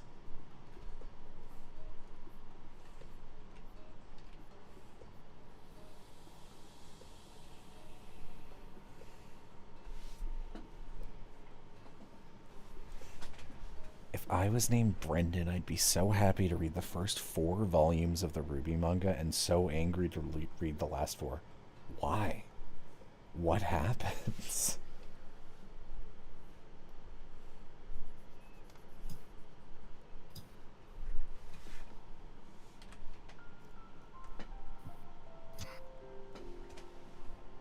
Hey Jello, can I do psychic damage to the chat?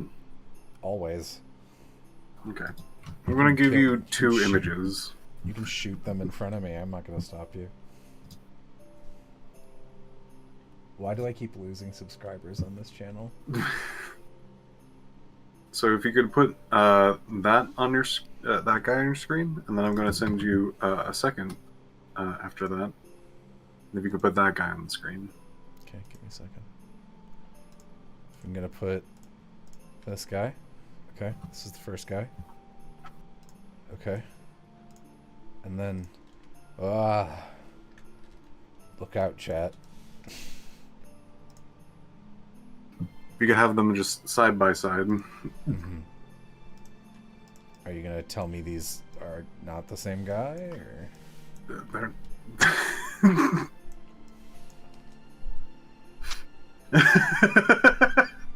Oh, okay. They are not. Okay, well... So... Pip's doing something. So the one on the right, everyone knows is Morbius. Very memed. The one on the left is Alan Wake. Wow, is this from an in-game engine? I thought that was a real guy. No, that's a real guy. Oh, okay. I didn't know Alan Wake was real. Damn, just learned that Alan Wake was real. That shit sucks. One day I'll actually play Alan Wake. I don't know if I'll like it, but like... when they announced Alan Wake 2, it was actually like the most excited I've been about a new game announcement. Just being like, whoa, they're making Alan Wake 2? Crazy. I really want to play it, but it's stuck in the freaking Epic launcher. Oh, is it? Okay, tell me when it's not, and then I'll play it. Right. I played, Piff's other favorite game, It Takes Two, on the Epic launcher, and I don't want to do anything on that again.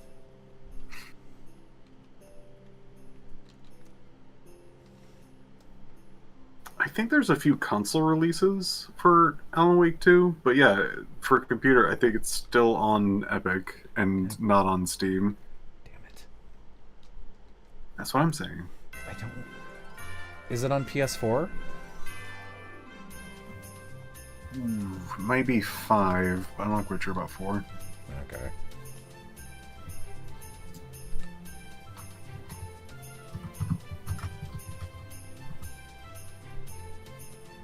I don't want to get a PS5.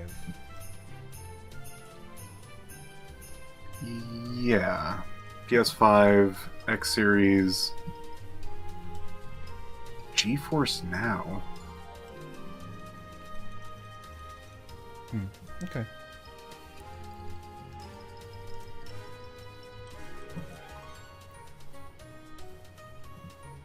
Yeah, this is enough for what I was doing.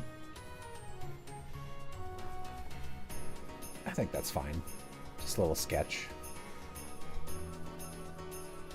Man, Kirby, I gotta be honest, I forgot how good this OST was.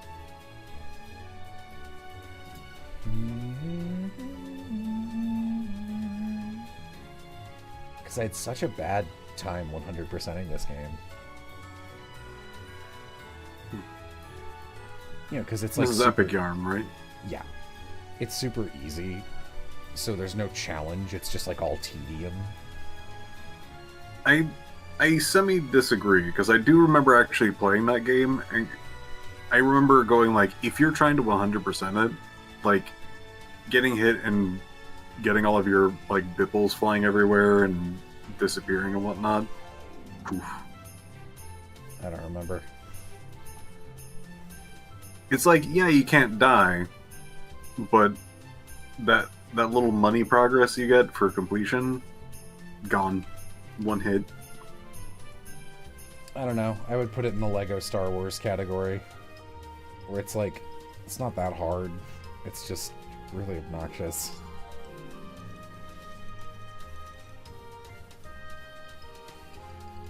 But it has been like 15 years, so what do I know?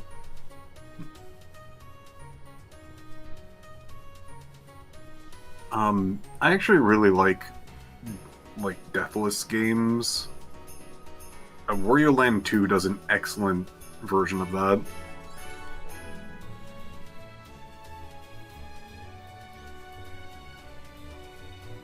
It's cool because, like, some of the things will, like, hit you and, like, light on fire, or, like, you become ice, or you can become flattened. And some of those things you have to do to, like, solve puzzles. Yeah, I had Wario Land 3 as a kid, and I finally, like, was like, man, I never could do anything in that game. So I looked, like, at a full playthrough, and I was like, is this one of those things where, like, I was too stupid? Or, like, was I legit for not having any idea? And I watched it, and I was like, I wouldn't know what to do even today. This is crazy.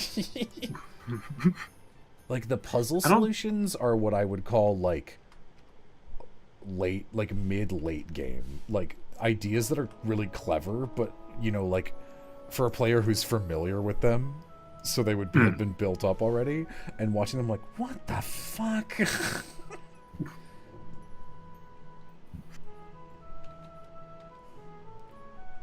It's like, did you ever play Bomberman 64 for any reason? I gave you footage of 100% file. I forgot. I don't know, man. Look, there were a lot of projects I have on the back burner from that year, okay? Yeah. So, to me, Wario Land 4, like, so Bomberman 64 is, bullshit. And it's like, playing Wario Land 4 is like if to open the first door in the game, you had to do one of those, like, insane bomb jump chain things. Like, not for like a collectible, like the first puzzle. And it's like, what? This is advanced tech. This is an advanced technique, dude. Yeah. That was 2022, Piff? No, it can't be that long. Shut up. Don't tell me that. That does sound wrong to me, genuinely. Like, I know it was over 2 years ago, but I watched it and finalized the script in, like, January, February 2022 turning into 2023. So, like, Piff would have been doing shit for that afterwards, right? No, I mean, No, don't look it up. Okay. I don't want to be reminded of how many projects I have.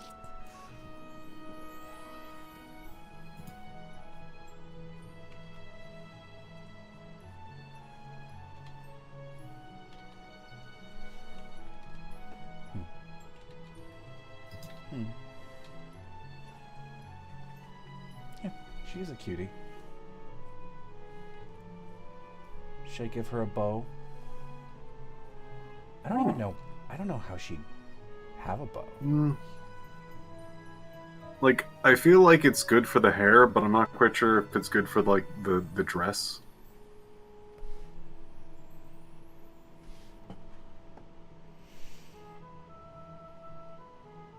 What do you mean good for the dress? Like, it doesn't match with the dress? Yeah. Maybe. It feels, like, almost sophisticated in, like, how her... like, what she's wearing clothes-wise, to then have, like, kind of a big bow in the back of her head. Yeah, you're right. I mean, chat wants a bow, but I do think Piff brings up a good point. Hat with a bow on it? No. Ooh. I don't like bows.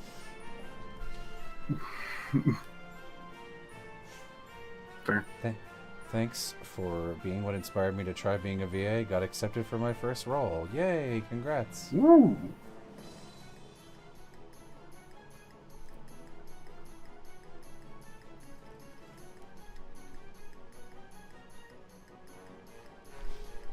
Okay. This is cute. I guess I'm fine with this.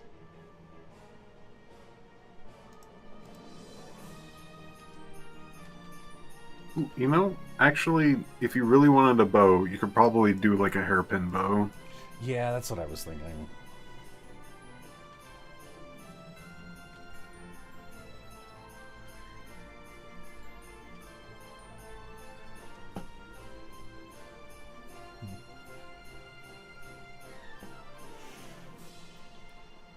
Can I give you more insight on Calliope as a character?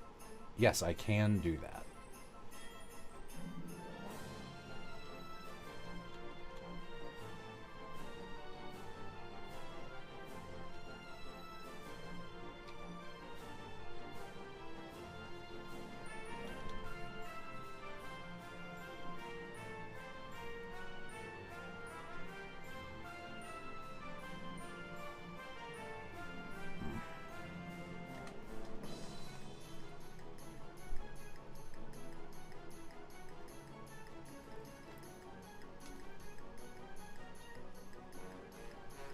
Something's not right there. I like the idea of it. I think she does need something in her hair. I know. A big creepy spider. Honestly, doesn't look too bad.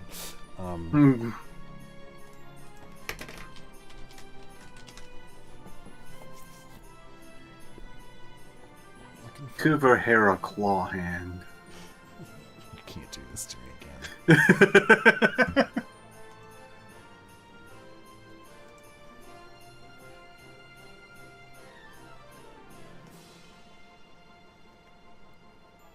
I'm only finding references for this from, like, little girls, which makes me feel weird about it. Like a hair clip. This is not a weird thing to request. Am I crazy?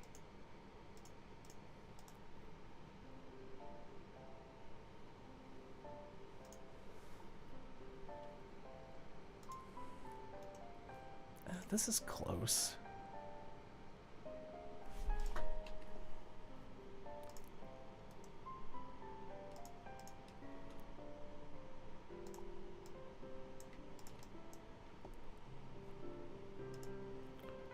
love the texture on this one, even though it's very over the top.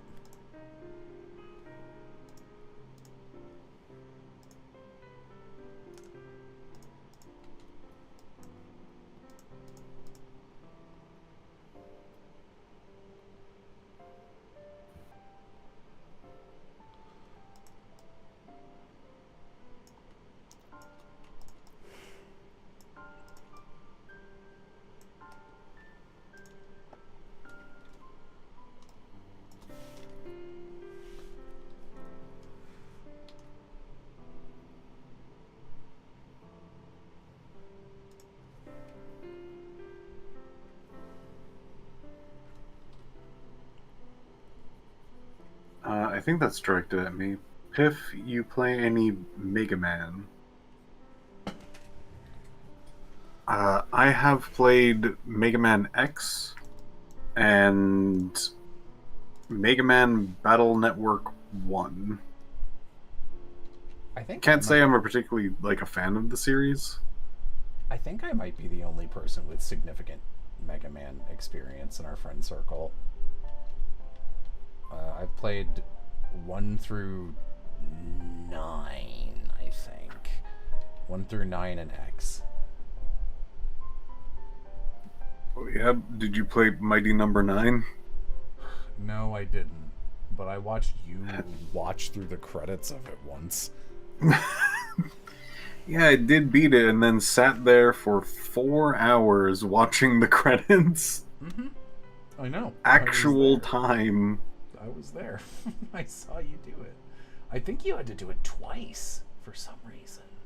No, that was Ukulele, which was a 3-hour experience You can that see I had why to do twice. You can see why I got them mixed up. Yeah. Why so long? Backers. And they did the insane thing of, if you were a backer, that you had, like, the little, like, amount of money to get a name in the back, but didn't put in a name, they would just put a blank spot for where your name is, so it still took up the exact amount of space, even, like, you didn't send in anything, still a space. That's so crazy.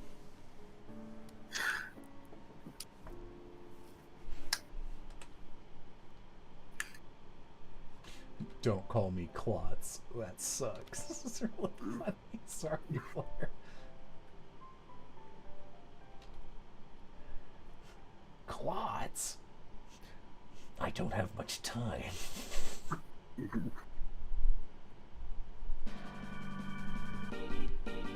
So yeah, both credits that were that long were because of backers.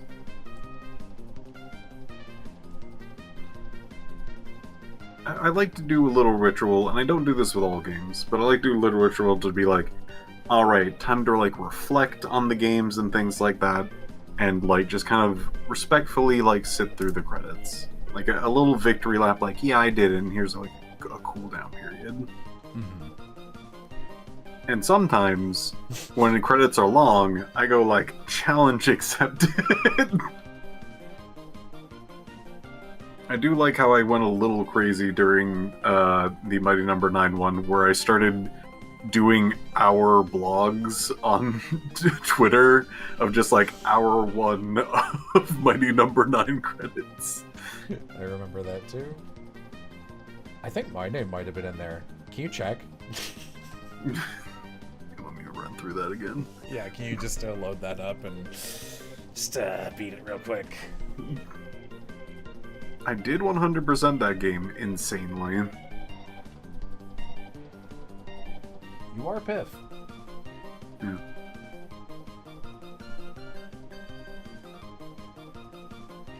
Yeah, someone said do a sheep hairpin.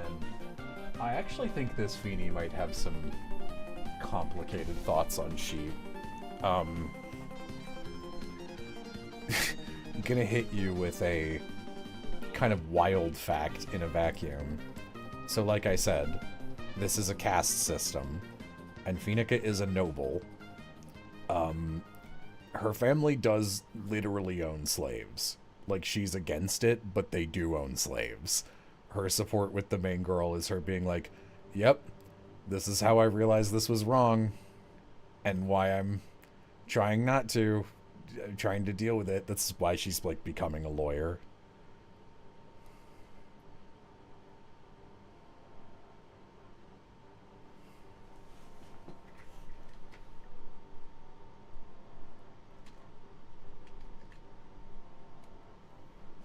See, I always do this with Feeny eventually, is that I make her like comedically rich, and then I have her come to grips with what it means to be a comedically rich person in her setting, and why it kind of always makes you a bad person.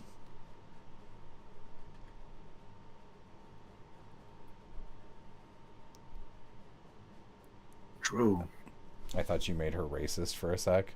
No, that's part of her support is she's like, no, like when I was little, I used all the words, like I used all the slurs and I didn't get it. And crazy song playing right now while I talk about racism.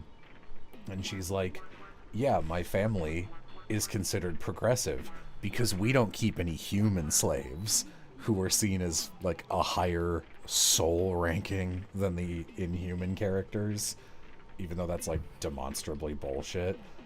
And she's like, so that's what passes for progressive in our town, which obviously sickens me now. Don't listen, she's part of the anti-slave main character group. They bust a slave ring. It's cool. She's working on it, all right?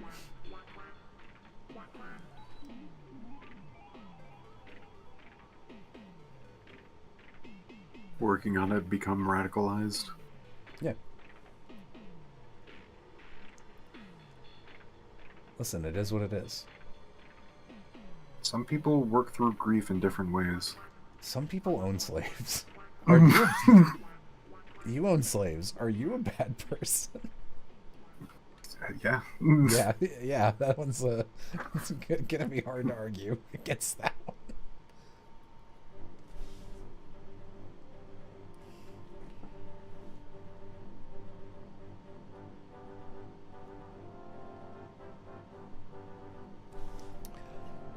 Hi. Hi. Hi. Oh, sorry. Hi, Will. Does her complicated feelings on sheep have anything to do with that? Yes. Sorry, I forgot that's what prompted that. She is her family's a textile mogul. So she owns a plantation with cotton and wool production. So yeah, she literally has cotton picking slaves. Yeah, welcome Hi, to this Will. conversation, Will. Yeah, hi. How's it going? Will, do you agree that violence from the oppressed is simply not the same as violence from the oppressor? I will. No, I'm just I'm sorry. I'm talking about Winds of Change, which is the thing I write. Yeah. Yeah, this is not a real thing. This is. But I assumed it wasn't a like an actual thing that was going on. It was just interesting to walk in and like, oh, what a cute drawing you're doing. So, anyways, she owns slaves. I'm like, oh. Yeah, that's usually the kind of shit Piff walks in on. You guys kind of reversed roles today. No. I sit there happily with video game in hand. Somebody walks into my room and starts talking about this. That's true. But I don't do well. I don't know. When's the last time either of us have done that, Piff? Like, for real? For real? It has been a while. And in fairness, that's mostly because we don't pop in your streams as much because I get up at 2 in the afternoon usually. And Will has a my job. streams don't go from like 2 to 5 a.m. That's Wink. Wink wonk. Move that to trash. How you doing, Will? I'm doing pretty good. Jello Nothing turning really. into Brendan Lee Mulligan /J? No, don't be /J. I'd love to turn into Brendan Lee Mulligan. He's so cool. Brendan Lee Mulligan is pretty damn rad. That dude Yeah. fucking rules. That dude fucking rules. Like, I know this doesn't matter or is important to you at all, but I do think it's pretty wild. Critical Role announced that their next, like, full season campaign, which is like hundreds of sessions long, will be GM'd by Brendan Lee Mulligan. Wow. I'm shocked he has the time to do that. I mean, he even addressed these like, guys, we've already wrapped like 2 more seasons of Dimension 20. We're actually recording another one. Don't worry, this is not changing. And meanwhile, me sitting there going, maybe I'll watch Critical Role again. I don't know. Yeah, I know it's kind of lame to be like, oh, Brennan's in this one. I gotta watch it or whatever. Like, for even just But clips. it's true. But, like, it's true. He's just so charming and funny. But yeah, when I say he's cool, what I mean is, like, the dude has, like, probably, I don't know, at least 250,000 followers on most social things, and all he uses them for is being like, hey gang, there's a peaceful protest happening for all the shit that's going on. Donate to these causes, and then he disappears and minds his own business, and you'll see clips of him as like a community organizer actually at rallies and stuff. I'm like, I will never be as cool as this guy.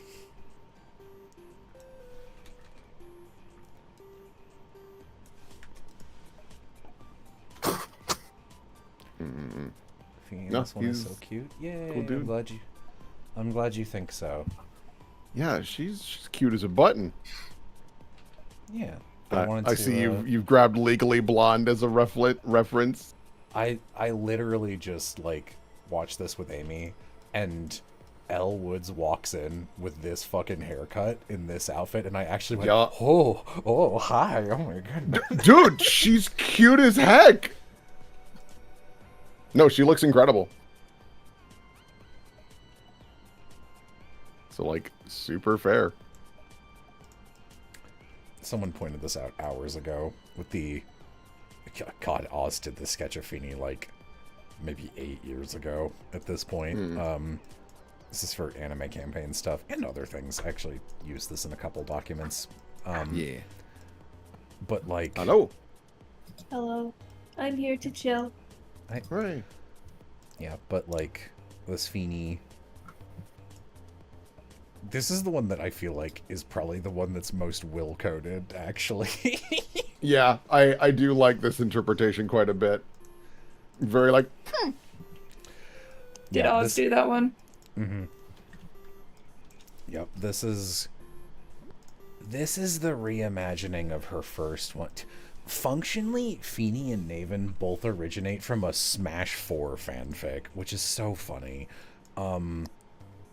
But like Phoenica, who was originally a guy, and then in the second version, which is what this drawing is for, got gender swapped to a girl, was like your recurring rival who's like, I'm definitely going to be better at magic than you are, because it's like a magic casting system.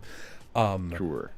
But like you end up helping her like 3 times, and she's like gets a really obvious crush on the main character and like handles it so badly, because I think that's funny. So she's not like a tsundere. She's like, she's just stupid.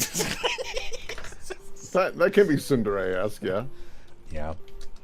What's her name? Her energy in this is a lot more similar to... God. This fucking girl Oh, her. from Little Witch Academia. I haven't But, even like- like watched this show, and I'm like, I know this bitch. Yeah, Little Witch Academia could have been like such a good little Yuri love story, and it's not. Oops. Also, welcome back, Piff. Thank you.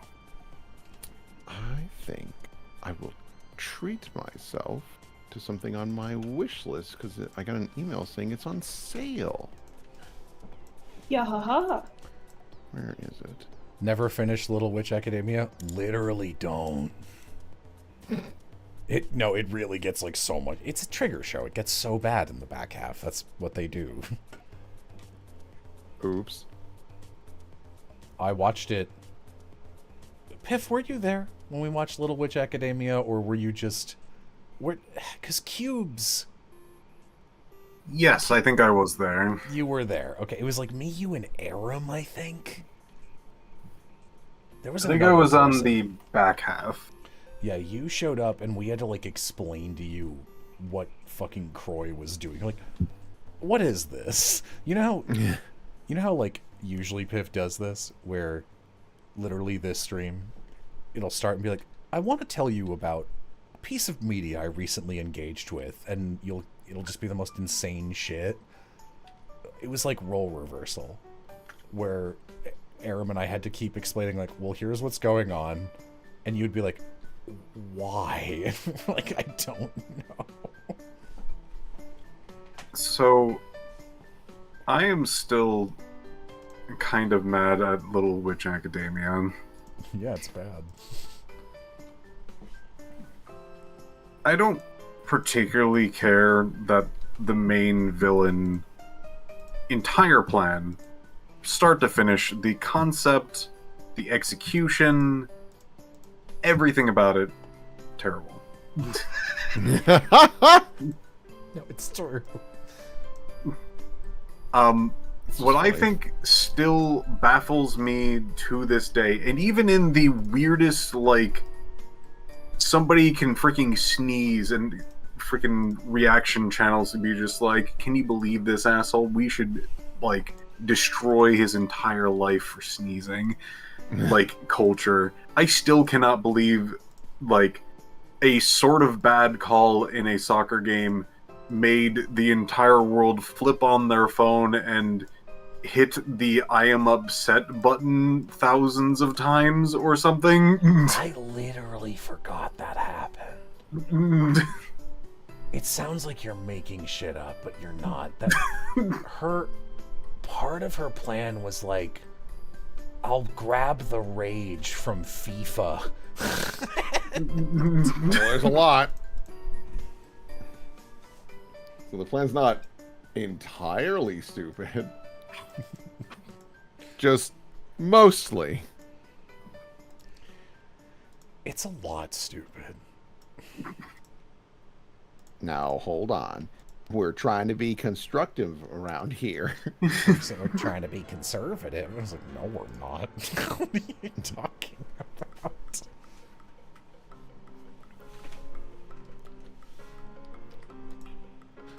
Yeah, I don't know.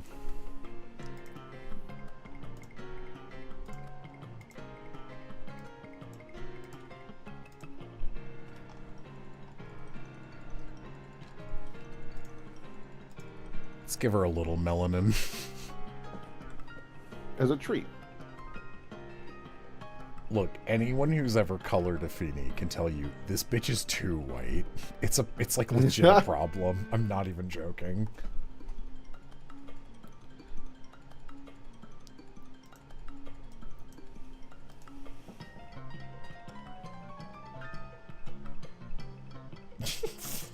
Flair and Lovey. Yep, it's genuinely a little annoying.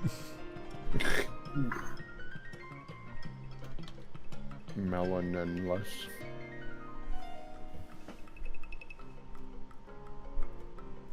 Yeah, Mom.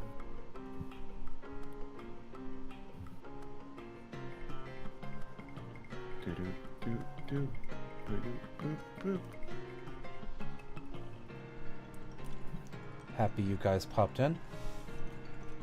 You are my friends. Whoa!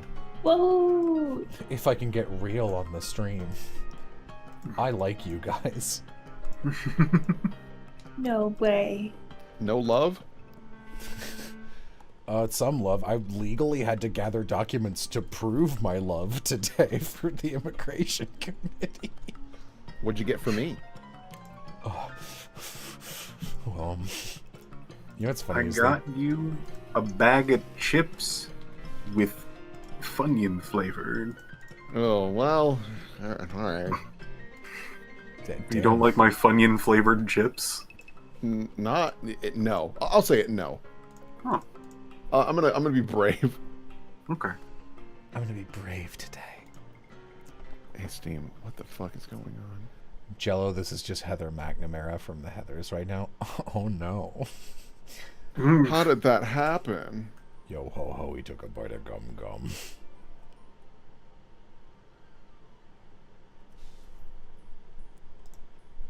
Flair, that might be the least upset I've ever been. Beach episode to have a canon reason to give Phoenica a tan. I think we're just gonna darken it. We're just gonna give her like a skosh of melanin next time, because it's annoying. It's like actually a problem. I've been saying this for years. Your chat. I float in a boat on a raging black ocean, low in the water. I always forget how good that song is. With nowhere to go, the tiniest lifeboat, full of people I know. I'm asking so nicely, just a little Calliope, please. She's dead.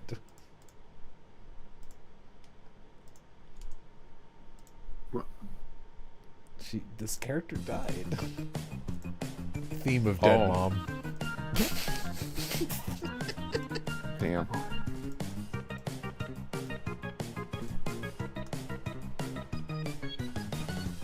I still cannot get over what I'd like to dub theme of good guy. Can you show me theme of good guy? Is it like Gungora's theme? I will now scrounge for theme of good guy. Oh, I'm sorry. I didn't mean to cause a trouble there. I love theme of good guy. Give me a second. Okay, guys. Should she be wearing the Elle fit where she's like full sort of lawyerly, judgy dress? Judgy. You know what I mean? Or is she wearing like a cute little like vest? I do think this vest is cute. I think you just roll with the vest. You already got it here. You think it looks nice. I say why not? But what was she like? She was anal retentive, I think is the word. Oh, okay. Molly's mom? Yeah, she was like a hardcore busybody. Really bad anxiety. So, I shit you not. Oh, sorry, go for it. No. Piff, your Team Good Guy music. I straight up have this for the next adventure of Evan Ward, and it is for the quotation mark good guys. Because it just works. Can I play it on stream, or is it a spoiler? It's not a spoiler, no. You can play it on stream, that's totally fine. Like, when you do, I would love to tell you the backstory to this song. oh, there's a backstory. Yes. Well, I am intrigued.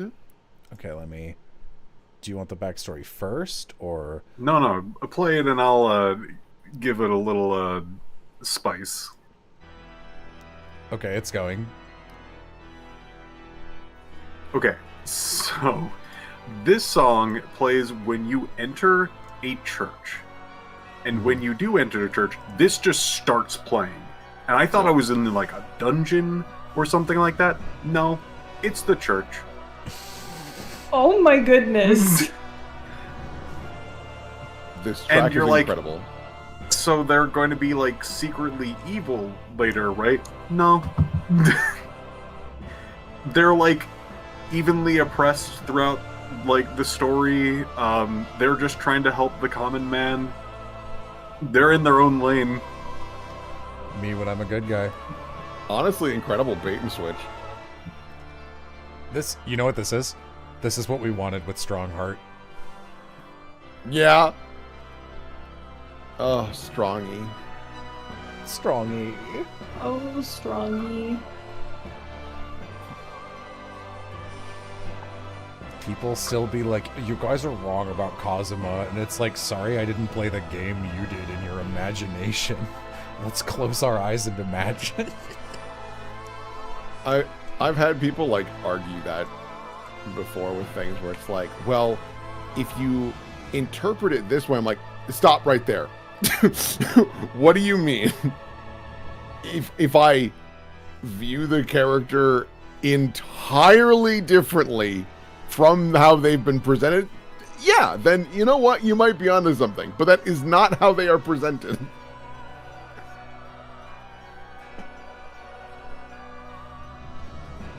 You enter a church and this theme starts playing. Is this church a bad person?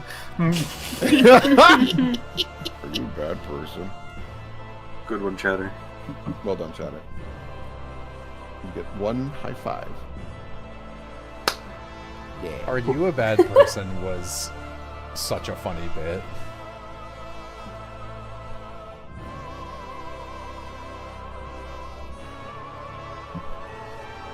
I've honestly... What is the song? Oh, yeah. No, I was just going to say, I've honestly thought about how mid Heartworm was a little more than I probably should have. That's all. Keep going. Oh.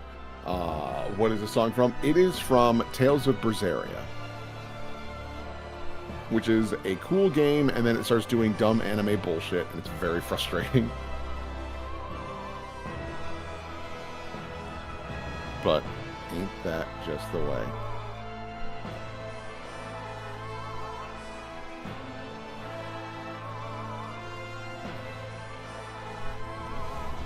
What is the nature of the anime bullshit?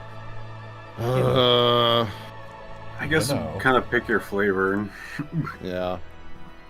There's the whole, like, getting a little weirdly defensive and protective of, like, a little brother figure. Characters that should probably have more clothing, especially considering their appearance. Just shit like that.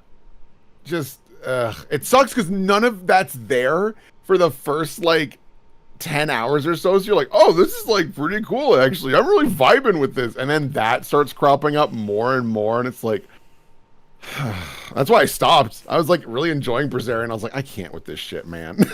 I just can't. Yeah, it sucks. It has an amazing opening. I think, Yeah. like, the point where it sort of, like, splits off to being like, alright, it's becoming a little bit more generic instead of, like, really having its own vibe, is, like, during the prison break scene where you just randomly find, like, another person that just wants to fight you. And you're like, eh.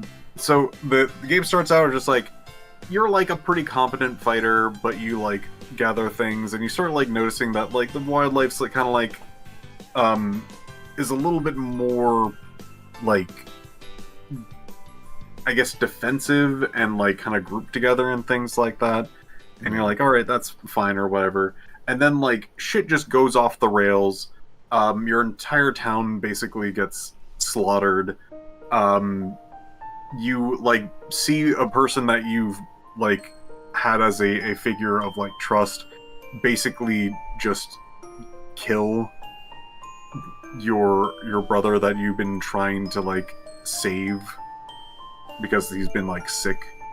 Yeah. And then you basically, like, rage and then have some sort of, like, you're obviously, like, not strong enough to beat this guy. He instantly, like, gets you while there's, like, a whole bunch of other basically invincible demons that are also, like, ripping up people and, like, gets your arm or whatever, and then flings you into this, like, really ominous pit thing, and then basically some thing happens and you get spat back out with, like, a demon arm, and then you start basically, like, having this giant claw arm to, like, kill things, and you have, like, this insatiable hunger and whatnot, and then you basically get thrown into a prison while still being confused.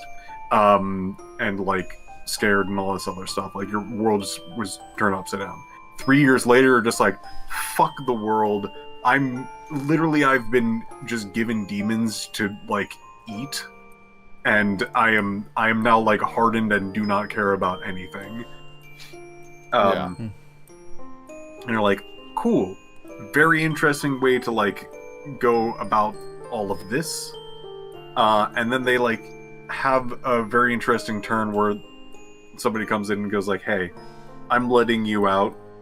Things have gotten way worse than I even expected. I actually worked with the bad guy, and it's got unruly even for me. So I'm breaking you out just in hopes of like fixing any of this, or even like atonement. I don't even care. Yeah, it just has to stop. And you get a cool party. Like, I really like the crew you get. What's his fucking name? The pirate dude who flips a coin. Oh yeah, Eisen? yeah, that sounds right. I fucking love Eisen. What a good party member.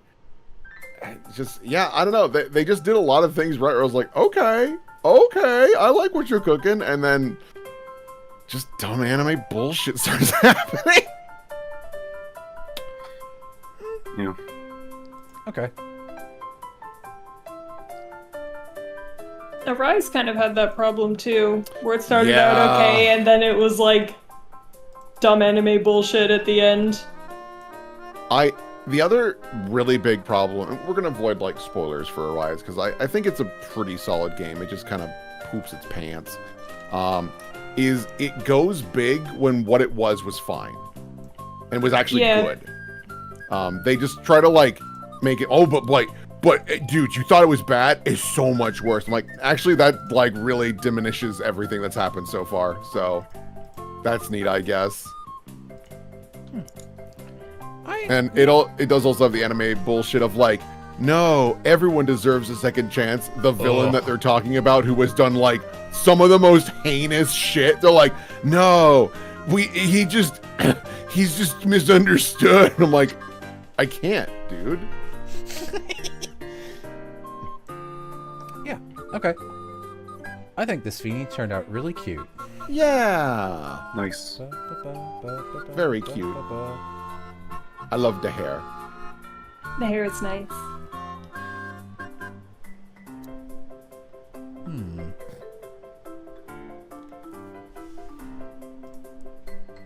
I have my friends, so I don't want to stop. Look, we're gonna be gone next week.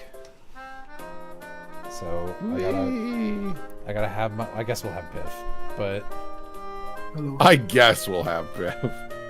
Hello. I didn't mean it like that. No. Oh. Because when you go hang out with Piff, what are you gonna go do? I don't know. Great question. Golf? Piff and Amy were both like, we don't really like movies, so I was thinking we'd go see a movie. And by that I mean I buy them tickets and then they can sit in the lobby and I'll go watch a movie. What a fucked up thing to do. Can you imagine if the first time we met, I bought 2 tickets to Inside Out and then went, you sit out here? I mean, maybe it would have been a favor. It wasn't that bad. It wasn't that bad. Dude, but fucking Bing Bong. They fucking kill Bing Bong. And I come out, and you've patiently waited an hour and 45 minutes. I come out and I go, you're like, what happened? Bing Bong. What? You wouldn't understand. Why didn't you see it? Stupid. Were you even paying attention?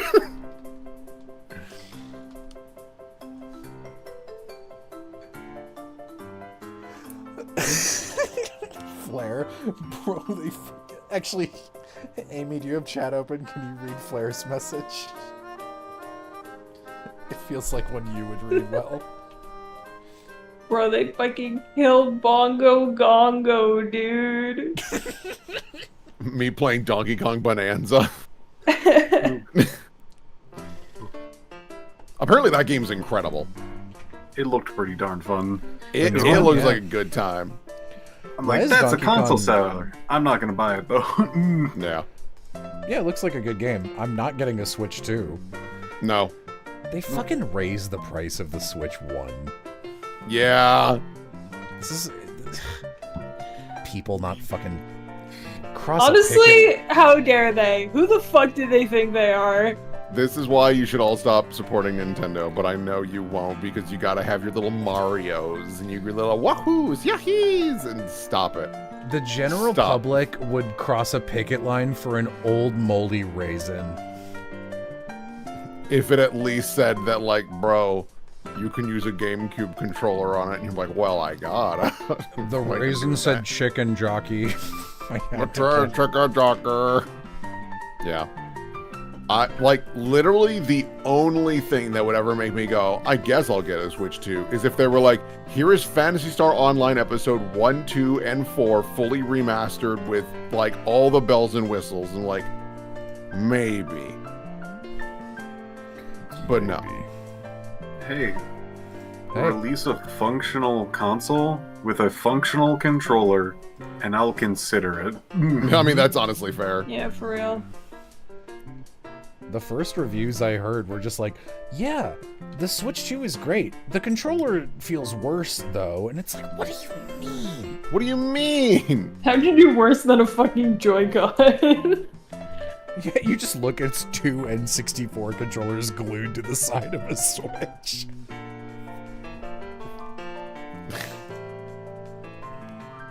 I mean, N64 controllers felt better than that. I don't know if that's true.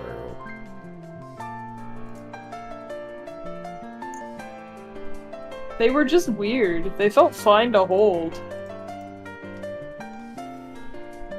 Joy-Cons are too heckin' small. That's what I'm saying. Dude, if, like, God. Yeah, they're rough. I don't know. I think the most insane thing I saw was just like, you can take a single Joy-Con and turn it to on the side and use it as a controller. I'm like, this? No. I'm like, you're out of your Why would you ever do that? This is like, at best, if I'm playing fucking Mario Party. And they're like, no, play Smash Bros. I'm like, are you out of your goddamn mind? Like, I mean, I guess we could re-release the GameCube controller again and mark it up. You have to get an adapter separately for it too. Oh. And then you'll also need to get another thing so that you can connect to the Ethernet cord. Oh God, I forgot about that. Yup, and then also you gotta pay for our online service that like doesn't work very well at all because we just cannot figure out the internet for our fucking lives. Dude, Nintendo sucks. I don't care what anyone says. Like, listen, Microsoft is dog shit and Sony's not great either, but like, dude, Nintendo sucks. I mean, they're all shitty for different reasons. Right. Yeah, Nintendo, like, used to kind of offset their weird, stupid shit by being like, well, they are creative, and they do good consoles for the most part, for, like, the Wii. Yeah. And then, like, you know, the Wii U happened, and we're all like, you get one, it's fine. Like, we've all had our bummer console, and, like, it's fine. It's not the worst console I've ever played. I had a good time with the 2 games I played on it. And, you know, then it's the Switch, and I was like, okay, this one's a huge failure, but, like, somehow no one agrees with that. And, like, it sold a lot. I'm like, yeah, so did Coke when it had cocaine in it. That wasn't good. Yeah. Like... I think the Switch, for what it was when it came out, I was like, this is impressive. I will say, this is, like, a neat bit of technology. But that's the problem, is, like, I don't think it's a good piece of technology. I think it's a neat piece of technology because the fact that the Joy-Cons can both pop off and have a very satisfying snapping sound when you pop them back on, and they can be 2 separate controllers. That is neat. That's cool. You don't want to be in handheld mode? No worries. Just pop it in its dock and boom, it appears on your screen in like a second or 2. That's all very impressive. But when the system is like actively killing itself trying to load a menu, I'm like, okay. Or its rumble features don't work and it like fucks up and causes like a joystick drag or drift or whatever the fuck it's called. I don't know, guys. Yeah, Lovey saying, I think I literally just heard about them shutting down a speedrun charity thing in Japan because they speedran some Nintendo games. Would totally believe that. It's still the company that when fucking major streamer Etika took his own life, they, like, his friends and supporters were like, okay, we're gonna start selling some, like, Etika merchandise that we have left over and make some new ones in a big charity drive to raise money for, like, suicide hotlines in his name. And Nintendo was like, I see you're selling modded controllers. We're gonna cease and desist you. And it's like, guys. They just don't get it. These are the same folks that, like, obviously it's not to the same degree as that, because that's easily one of the most heinous things Nintendo has done. But I do recall that they had like a PR person who was like in charge of their Twitter who was like, hey guys, what are some fun ways that you play Pokemon? You know, there's like Nuzlocke and things. What are some other fun things that I like this design? That's cool as fuck. Yeah, let me. Yeah, I love this. I just forgot I drew this like off stream, so I was gonna show it off for 2 seconds if I can interrupt you. Yeah, that's fucking awesome. Here. So this is a half kitsune, half black fox mixed with a deep sea anglerfish, and he gets flashes and can see the future. So I drew him. And I think this came out pretty well. Yeah, Dude, I love that. This guy fucks! This music. True. He do. He rules. does. I mean, you know it's a good design when I straight up look over and go, whatever the fuck I was talking about doesn't matter. That looks awesome. But there was a PR person for Nintendo who would like put out his tweet. It was like, hey, what are some fun ways that you play Pokemon? You know, there's like Nuzlocks and whatnot. What are some fun ways that you do it? And apparently Nintendo had reached out to him and was like, you need to pull that post down right now. And they're like, why?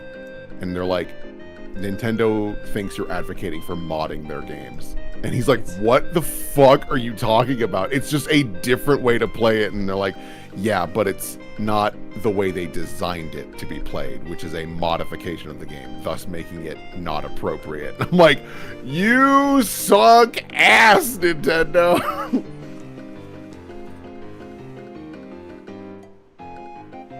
Yeah. They suck. Yep. Lured anglerfish are only female though, since the males are tiny. But I mean, trans. Someone else said that, and I'm okay with it. So, my journey of Nintendo goes thusly. Super Nintendo probably could have been original Nintendo kid, but like we just didn't have like games for a while. Sure. And then N64, GameCube, and then I hit Wii, and I was like, no more Nintendo. I'll stick with my handhelds, which was classic Game Boy all the way to DS. So I was off Nintendo for a while, and they're just like, here's the Wii U, and I'm like, I don't care. And then like it flopped, and then like the Switch happened, and I'm like, oh, clever, because I noticed what they did. They stuck their console and their handheld together. Right. Right. Which was smart. And now, for the Switch 2, I now think they might be putting all of their eggs in one basket a little too much. Yes. Yeah. God. Yeah, my history with Nintendo is... So your oh god was so, that was like literally like that was like almost a my god love, just God, looking at heaven for answers. It's just Nintendo, dude. The first console I had that was Nintendo based was, I guess, technically the Game Boy, right? Ben was N64, and I loved that thing as a kid. GameCube, I adored, because I had Phantasy Star and Resident Evil 4 and Soul Calibur 2. The list goes on, right? Banger after banger. Wii, I thought, was annoying as fuck. I think motion controls are a damn gimmick, and get them out of my video games. I hate them so very much. I hate them so except for Astrobot, because Astrobot did it in a very non-intrusive, very cute way, where you can just wiggle the controller and it makes the little guys hop. Love it. I agree. And then I bought the Wii U strictly because it had Smash Bros. And then I'd like just didn't really enjoy anything else on there. I even played, God, what was the thing called? It was from Platinum Games where you play a cop with a stand. Astral Chain. And that was... Oh yeah, that was Wii U, wasn't it? Yeah, it was weird. It was an Oh my God. extremely weird game. That was so long ago, but it doesn't... It was... Yeah. It feels like Astral Chain is newer than that, but I guess it was on the Wii U. Yeah, it was old AF. Oh, it was Switch? What am I thinking then? I'm not doubting you. You're definitely correct. I'm getting my timelines mixed up. In any case, I got Switch. And I bought that strictly for Smash Bros. And then got Astral Chain. I was like, that's neat, but like, whatever. And I just, man, that thing's been collecting dust ever since. And I have no interest in getting the Switch 2. Even though I will say Donkey Kong Bonanza's like, that looks neat. But, you know, you guys made Mario Kart World $80 and now have kicked off the like, well, I guess everything can be $80. Luckily, there's been so much pushback that no one else has been able to pull the trigger just yet. But like, give it time. Yeah, I don't know what I'm gonna do when they announce the next Fire Emblem. Don't get it. It'll be bad. Well, based on the track record, It will. yeah. It will probably be bad, but... And yet... Don't do it. No, just So we'll find a way to steal it. I'm gonna do the weirdest devil's advocate here. Sure. $80 for Mario Kart might actually be a reasonable price. For only one reason. Have you looked at its soundtrack? But Do you know how many songs are in its soundtrack? Oh, I mean, that is certainly an option, but I also look at Expedition 33, which is an 8-hour soundtrack in a $45 game. Also, again, the money's not going to the composers. Right. That's so sad. Yeah, and they didn't sell Smash Bros. For that much. Right. It's an interesting argument, but I also look at it and go, right, I can also just buy the soundtrack if I want, but also Nintendo will be on my balls if I listen to it in public. Oh my god. So, like... What? That's just the energy Nintendo gives me at this point. No, they'll, like... It's a... We're out of the era where you can stream listening to video game music. The amount of shit that will get you demonetized is crazy. Yeah. Last Draw stream's demonetized. Hooray. Yeah. And again, none of the like big three are good. They are all bad in different directions. Like Sony is actively jumping on landmines with their live service plan that apparently one of the higher ups was like, so the live service thing hasn't been working as we had hoped, but Helldivers 2 and Destiny 2 are really doing great, so we're feeling confident. And I'm like, Destiny 2 is actively dying. Straight up, the most recent expansion came out with less than 100k people on launch and has plummeted ever since. So that's bad. And then Helldivers 2 is a fucking seesaw of attention span. So I don't know why you would mark that as your success. I guess when you have Concord that cost upwards of $400 million and died in 2 weeks, yeah, I guess that would be a success, I suppose. That's really one of the most incredible things to ever happen. It's crazy. We're, like... The whole thing with Concord that was just wild too was that when it released, I think it had a max. I'm gonna look this up. Because There were 5 people playing it. Like honestly, It was an embarrassingly low amount. it was okay. Place your bets. What was the all-time peak number of Concord players on Steam, specifically Steam? On Steam? 2,500. Okay. I'm gonna say Of Concord?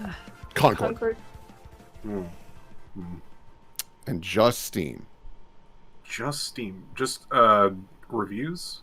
The all-time player count, like at all-time player count. At one time, the highest number of players active in the game. I'm gonna say 250. Okay.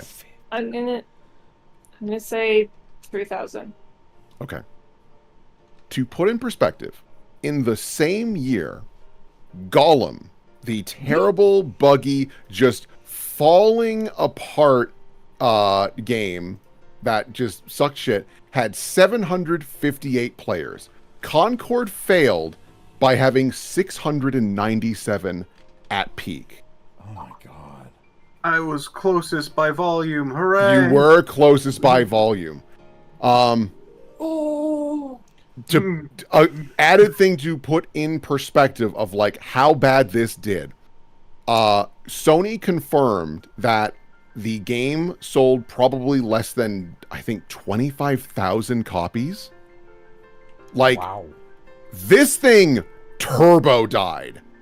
It is also the reason that in less than, like, about a week after its launch, Sony outright said, hey, if you bought this game, full refund. We're just gonna give you your money back. It literally doesn't matter.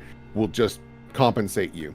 And so for the last 7 days of this game, because people wanted to get their platinum trophies and achievements, they found the best way to get those achievements was at the start of the game to actively throw themselves off the map or throw grenades on the ground and destroy themselves. Because it would make the games go faster, it would tick up all the numbers that they need to, and everyone in the lobbies would go, yep, that's what we're doing, and it would speed through the process. And another thing that's wild for Concord is about the day that Concord was officially shut down is the same day Astrobot was released. Which, crazy. Yeah. 4 months after Concord was officially shut down, no, I need to fix my timeline. About 2 months after Concord was shut down, Sony announced, after being like, we're working with, what is the name of the studio? What were they called? Well, they're Clap spoilers. It was Fire Strike? Concord Studio. Firewalk. Firewalk Studios, they were like, yeah, we're working with Firewalk Studios to figure out what we're gonna do next for Concord. And everyone's like, oh, you're gonna like try and re-release it? I don't know how it's gonna work. And then less than a month later, Concord was like, no. Or Sony was like, we're shutting down Concord. And we're also shutting down Firewalk Studios, which is a studio that Herman Holst, who is the guy that was originally the lead of Guerrilla Studios, who makes, you know him, you love him, Horizon with Aloy. So he was moved to be kind of like the head of like the gaming division for Sony. And apparently he went to Firewalk Studios and saw Concord and was like, we gotta buy this studio. We can't have anyone else get this game. And so they dropped millions upon millions and millions of dollars to buy Firewalk Studios outright and to gain control of Concord. Concord was in development for about 8 years, to my understanding, from development and like design. Yeah. And they kept on calling it the next Star Wars. They were like, this is going to be Sony's Star Wars. And like every time they showed off more things about it, everyone went, there's nothing here, dude. There's nothing here. So that's so like I can't. If I if I were in the studio and I heard someone go, "This is gonna be the next Star Wars," I would like lean over and talk to my like stockbroker and go, "Dump it. You gotta dump all my stock. Well- Whatever this is, it's never gonna work." Yeah. So the other fun thing is that in like during the Summer Games Fest, I can't remember the gentleman's name, but he's in charge of this like animation studio, and he's like, "Hey, we're doing a bunch of short animated films of various video games, from Armored Core to Pac-Man to like all sorts of different things, and we're really excited to have an original feature for Concord to help get you guys into the story." Secret Level, which is this program, did not release until December, meaning Concord had been dead for 4 months before the show that would elevate the story came out. You know, Will, this is why I love having you as rumors. Yeah. So that I could just hear like stories and pay no attention to video games. I love the video. I love getting involved in the video game industry because I just think it's fascinating, and it's like now more than ever, it's like sad. Now more than ever, we're fucked. It's so sad. Oh, here's another fun thing about Concord, because there's a lot. Concord is fascinating. It's just like it's just a mess, right? it's so fucked. It was so fucked from the beginning. And some of the developers had even brought up the fact that they were like, this thing was doomed during production because they had what was described as toxic positivity. You couldn't talk bad about this game. This was the baby. This was the next big thing. Hey, this character design doesn't look great. No, it looks just fine. Hey, I feel like this gun is doing like too much damage. No, it makes the player feel powerful. It's like that kind of shit. And again, this is a hero-based shooter, right? One of the big pitches for this game, right? And it'll make sense why the budget was the way it was people love the characters in a hero shooter. Look at Overwatch. Everyone loves Winston. Everyone loves Cassidy. Everybody loves Widowmaker, right? Blue skin guy. So they were like, what if we did it so that every week there was a new cinematic that would tell more of the story and get people more involved? And I go, pause button. Do you know how expensive a cinematic is? And you're going to have a new one every week and then trash it for a new one. That's insane. That's insane. So that's why the budget was probably ballooned to an insane degree, because let's be fair, Concord, from a technical standpoint, was impressive visually. It really was. But there's no soul in any of the character designs. There's just nothing to latch onto. Can you grab me like a lineup of some of the characters just so I can show people what Concord's character designs look like if they don't know? Yeah. I feel bad because like people put so much time and work into this game, and I'm more interested in talking about its like failure than what it actually was. I'm trying to find a good image to work off of. Okay, that's like decent. I'll keep looking for a better one. I'll throw it in the side chat. Let me know when you got it. There's that. I love Trash Can. Trash Can's fine. I think Trash Can is fine, but the rest, I just... Yeah, the lady with just what I can only describe as an action figure box put over her head. Yes. The yeah. one I always think of is the fucking ugly, I don't know, like if one of the resistance fighters from Star Wars got like their outfit got cancer and grew in random directions, this orange dude, this is the one I always think of. And this guy. Blue forehead. They look like live-action reboots of characters who don't exist. They look like bootlegs of Guardians of the Galaxy. Yeah. It's This one crazy. This one doesn't look done. Yeah. And I'll be real, I don't even know. Guy. I don't even know if that's the full roster. I'm gonna be so real. It just like,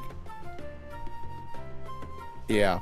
Oh, let me see it. Where is it? Because there's more interesting things about Concord that will like blow your fucking mind. So, God, yeah, this is. So, Concord, politely, it turbo fails. Well, there's no other way to describe it. It turbo fails. And we really thought we had gotten all the possible news we could get out of Concord because it's been months since it was talked about. And lo and behold... But just like Fallout 76, it was the gift that kept on giving. And in this case, it was like genuinely a gift. Or more accurately, it was a donation. Someone found this at a Goodwill. This was a congratulations on the launch of Concord to a dev member of the team. That's so sad, genuinely. Oh, and they even did the cute thing where they, like, have the launch 800 years in the future, which I assume is when the game comes out, like, in universe. That sucks. That's so sad. So again, as I, like, talk about this, and I'm, like, giving it the like, shitty YouTuber jazz, you want to, like, throw the stank on there to, like, make it more entertaining, the fact of the matter still remains. This sucks, right? Like, people worked hard. They really wanted this to be the next best thing. They cared about this. 8 years were put into this game, and it had the lifespan of a housefly. Like, that sucks. And it's a common problem that's starting to arise more and more with these enormous dev cycles, is that they kind of lose their footing in the years upon years of development. And these big companies, they keep showing up at like the worst time to do the wrong thing. I'll be real, Concord should have been shot out back years before it got to that point. Someone at Sony needed to walk in and go, this is wrong. We're designing the wrong game. Try again. And then there are other situations where, for example, Rare had been working on a game called Everwild for like, 10 years, I think? And had been like rebooted, trying different things. We finally got a trailer for it in, I think, Summer's Game Fest of this year or last year. I can't remember which. And it was recently fully canceled. They just shut the whole thing down. Arcane Studios Austin made, oh God, what was it called? It was a vampire looter shooter. Oh God, what the hell was it called? It wasn't Revenant, was it something like that? Yes. Redfall? Thank you, Redfall. And Arcane Austin straight up were like, we don't want to make Redfall. We were trying something, it's not working, whatever. And then Microsoft buys out Bethesda, who is a parent company of Arcane Studios Austin, and the whole team was literally like, thank fuck. Someone from the big company can walk in and shoot this thing in the head, and we can go back to working on like Prey 2 or something, right? And Microsoft walked in and went, oh, a looter shooter? Like a live service? Yeah, dude, make it. That would be great. And it tanked. It was buggy. It didn't work. All that jazz. And it needed to be shot in the head.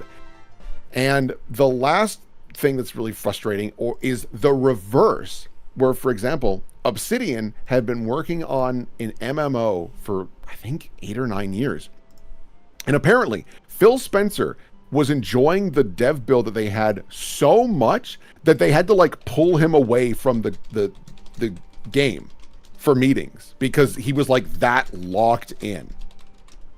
And it was announced at the same time that they were shutting down that MMO. And it's like, what are we doing here, man? Like, I thought you were crazy for shutting down Scalebound fucking 10 years ago. I thought you guys were dickheads for shutting down Phantom Dust after you had a third-party company develop a cinematic trailer to advertise the game without telling the original dev team that was happening. Just so you had something at a press conference. Game dev's bad, dude. It's a mess. Yeah. Yeah. The real problem is that, like, stuff doesn't really fail with consequence anymore because the people who make the decisions are sitting atop unfathomable amounts of money and they'd never suffer for it. And they just keep... Really, every business major on the planet should be killed, and that would solve every problem, is really the thing. Yeah. It sounds extreme, but we'll have to do it. It's a shame. Listen, we looked at the earnings, we looked at the patterns, and we have to let you go off the airplane. Right. I mean, it is genuinely the same, like, you know, literal handful of people that are like mucking it all up. And that's why more than ever, it gets truer and truer each year. Sven Vinke, who is the guy in charge of Larian Studios, who made Baldur's Gate 3, at the Game Awards, whatever they do is whoever was the winner of the previous year's Game of the Year, that like director announces who the next, Game of the Year winner is. And Sven Vinke, for his speech, went up and was like, I can tell you right now who Game of the Year is going to be next year, the following year, the year after that, and so on and so forth. But big companies keep losing their place and they keep forgetting what really matters. Is the game fun? Did people have fun making this? Why was the game made? Was it made for money? No, it was made because no one else had done it yet. It was made because they were passionate about it. That's why it's big. By the way, Astrobot is Game of the Year. And so, like, yeah, it's... Yeah. Yeah. Just want to give a little content warning. I'm grabbing some photos of burn scars. Tried to find some that are not too unpleasant to look at, but I do need them as references, so I'm going to be posting those now. So if that's too much for anyone, I'm just letting you know. Yeah. I was in school with a burn victim. I didn't really know that was the case for a very long time.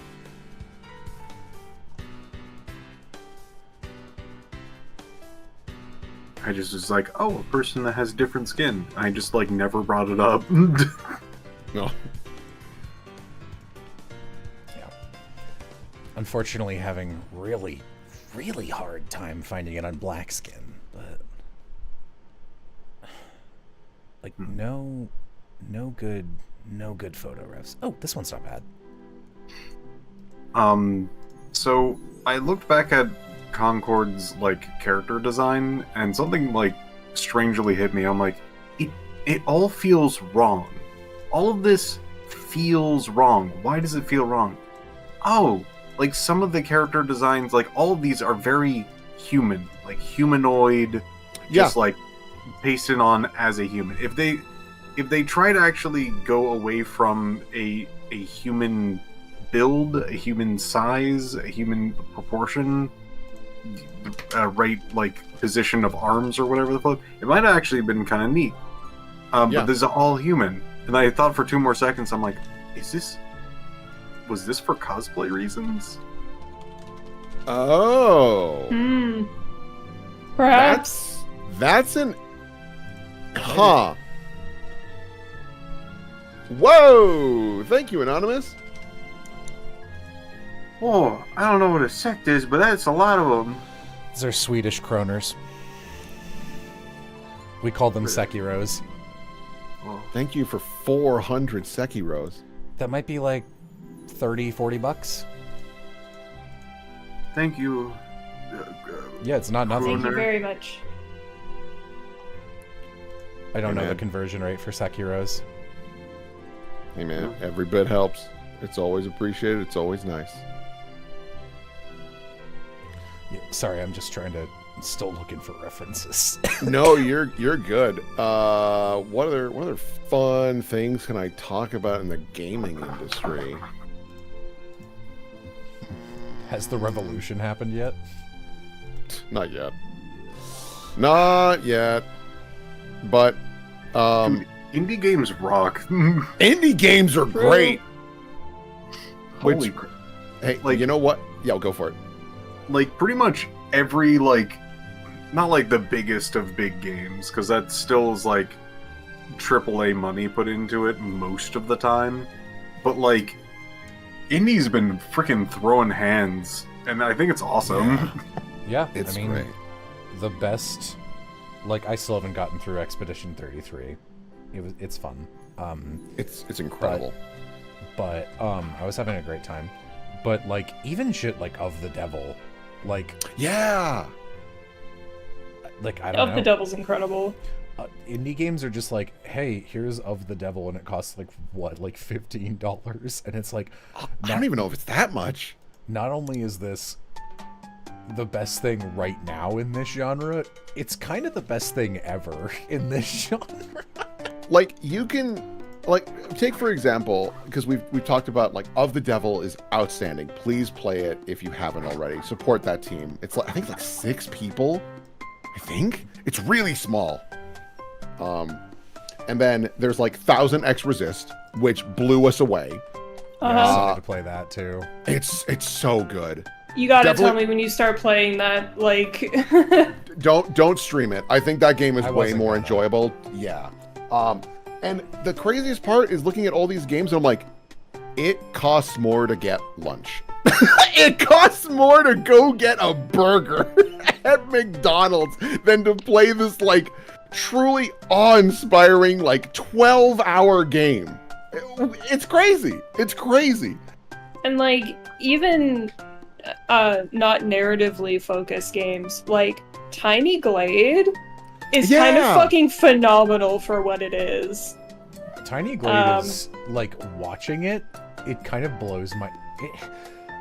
I haven't watched a game and been like, I can't imagine how you made this since I think it's called Viewfinder, that game where you like take photos and it Oh, completely yeah. changes the perspective of everything you're looking at. And like watching Amy play Tiny Glade and being like, all right, I'm gonna instantly generate staircases with looping perfect textures. I'm like, what the fuck? How is They- that? The staircases are new, actually. They just added that in the most recent patch, and you can change them into bridges. You can add forking paths on the bridges, or the staircases. You can change their steepness, their height, and they were like. Oh, you can also individually delete the supports on them as well if you want to make more of a gap. And they were like, oh, and we thought it might be fun if you deleted all the supports. We added a little magical particle effect to make it look like they're floating, and it's intentional. And I was like, you didn't need to do that. And they're like, oh, and the sparkles, you can change the color of the sparkles too to make it cute. Like I'm like, you guys are nuts. And that's 2 fucking people on the Right. dev team. It's wild. Also, someone in chat had mentioned a game called Minds Beneath Us. I'm looking at it. I might pick this up. This looks intriguing. It's also overwhelmingly positive with 3,000 reviews. That's great. Gonna step away for a second. Be right back. Sure. Yeah.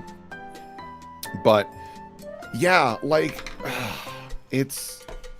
Oh, I forgot Blueprints. I've heard Blueprints is great. I have not played it. I don't think I would enjoy it. Not because it's a bad game. Furthest thing from. I'm just not normally built for it.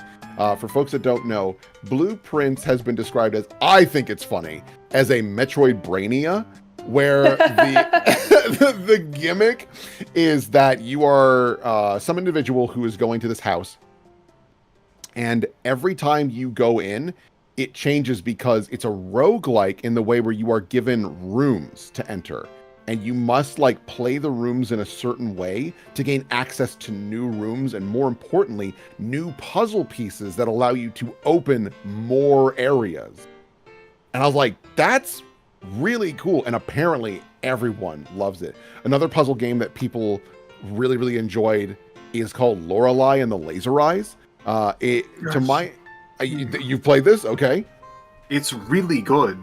That's what I've heard. So the thing about Lorelei and the Laser Eyes is that it's like a puzzle game with an actually fun, interesting story, and like the environment's good. God, it's if people are into story, just like vibrant art or puzzles, I would recommend the game. I say or. You can be into any one of these and have an amazing time. If you hate puzzles, then maybe not. But like, God. Yeah, and I don't know. I think the other thing that I'm really enjoying about indie games is that they're usually a little shorter. They are unique in some way, and one of the biggest things, it's crazy that this is something that needs to be brought up. They're trying to innovate gameplay. Like, they're trying new shit. And that just doesn't happen in the bigger game space. On top of that, their dev cycles are usually way more conservative. They're like more realistic. They're more reasonable. I know I've brought up this example a dozen times, but it begs repeating. Is like, I want you guys to think about like the Xbox 360 era, or even PS2, actually, right? But the one I'm going to use, because the one I'm the most familiar with, is Gears of War. Gears of War on the Xbox 360 has Gears of War 1, 2, 3, Judgment. That's 4 games in one console generation. That's 4. Do you know how many more That Gears? Used to be normal. Yeah. You know how many Gears games we've had since Judgment? 2. We had 2. Judgment released in, oh God, when the fuck did that come out? Gears of War Judgment release date. Gears of War Judgment release in 2013. It has been 12 years. And we are only just now getting discussion of a 3rd new Gears of War game. That's wild. That's ridiculous. That's stupid. God of War came out in 2016, and we didn't get a sequel until a whole console generation later. That's fucked, guys. Someone put it in perspective. You could have played Gears of War, or not Gears of War, sorry, God of War 2016 at the start or the end of high school, or the start of high school, and you would not have seen Kratos' story end until you finished college. That's absurd. That's absurd. I just make smaller games. Please make smaller games. I can recommend another indie game that I'm playing right now, actually. Oh. Terra Nil is a nice, good game. Published by Devolver, but I think it's still an indie game. It's a game about going down on your little spaceship full of gadgets and plants onto a world that is desolate and devoid of life, and reintroducing like flora and fauna back, cleaning up like wasteland and like irradiation and stuff. And then once you've brought all the animals back and the ecosystem can survive without your machines, you pack everything back up, you recycle everything, and you fly away. And you go to the next place. And it's just a really fun, nice, relaxing little game that I really like. The music is very low-key and nice.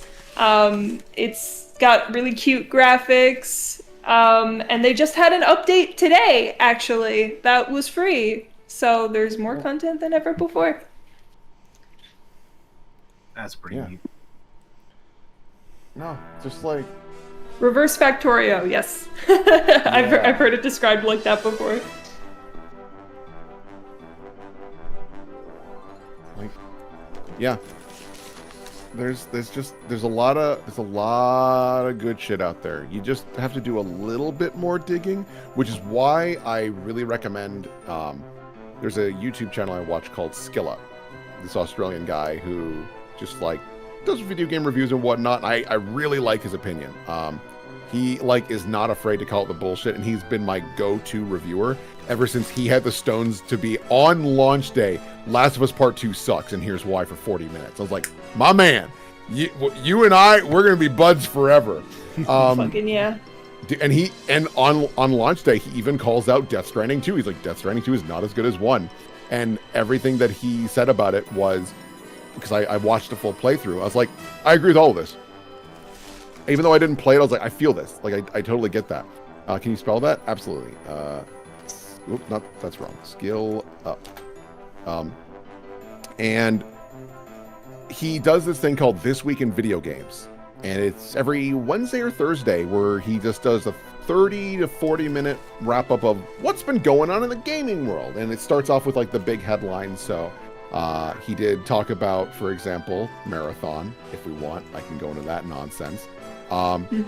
But he also does this thing of like upcoming releases and like reviews that have review roundup. And then the last thing he does is put this on your radar. And I love it so much because that's where he's like, here is an indie game you've probably never heard of. I'm going to talk about this for about a minute or two, showing you gameplay, when it's coming out, who made this, and like why you should look into this thing. And it's the reason I learned about a 1000x Resist. And like that game is fucking incredible. I heard about 1000x Resist because Jacob Geller was talking about it, and I was like, okay. Yeah, it's good.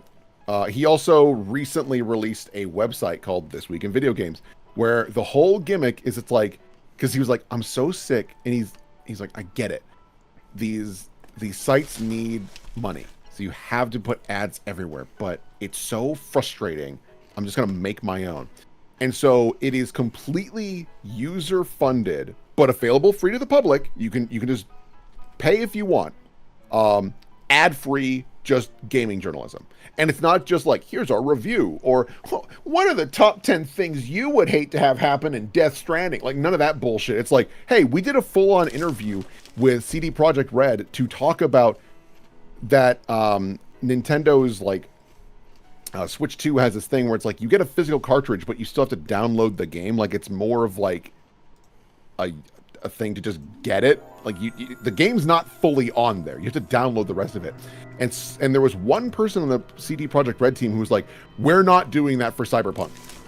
We will become technical wizards and we will squish Cyberpunk to be on this stupid cartridge so that when people buy the game, they get the game. And there's a full interview with that person. I was like, that's cool. This rules. Skill Up. Really cool guy. Also does the Friends Per Second podcast. Very fun podcast. But, yeah. Let's see. I've been doing a lot of indie stuff. I've recently started dipping my toes into the free game category. There's been a lot of just like pretty decent ones. I've liked the vibe of them because it feels like it doesn't care about its own length and will just do what it wants with whatever time that they feel like putting in the effort. So there's been a lot of games that are just like, we're free. We're like 15 minutes and that's it. Yeah.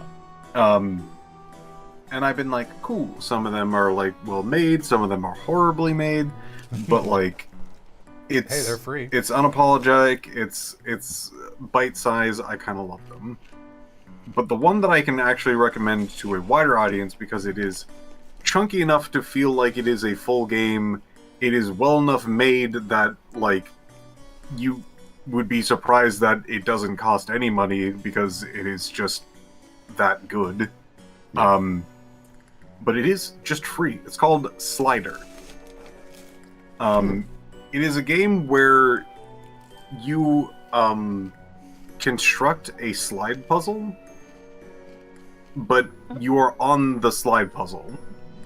So the land shifts around, and you can connect different pieces of land to then like maneuver your way to like different positions and so on and so forth. So if you want to like walk from point A to point B, you can walk, or just shift the land over to you, or shift your land over to where you want to go. I think I have seen this game. And what's crazy is when you go from like level to level, it actually expands on that concept. And I think it is one of the better games that I've played, and it's free, and it has an average playtime of like 10 hours. Well, It's kind of amazing. And again, it's free. You can just pick it up.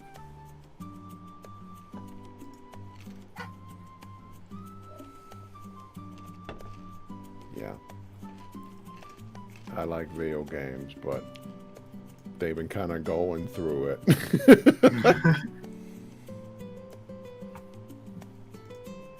One day. One day we'll be free. I did see someone ask about the marathon shit.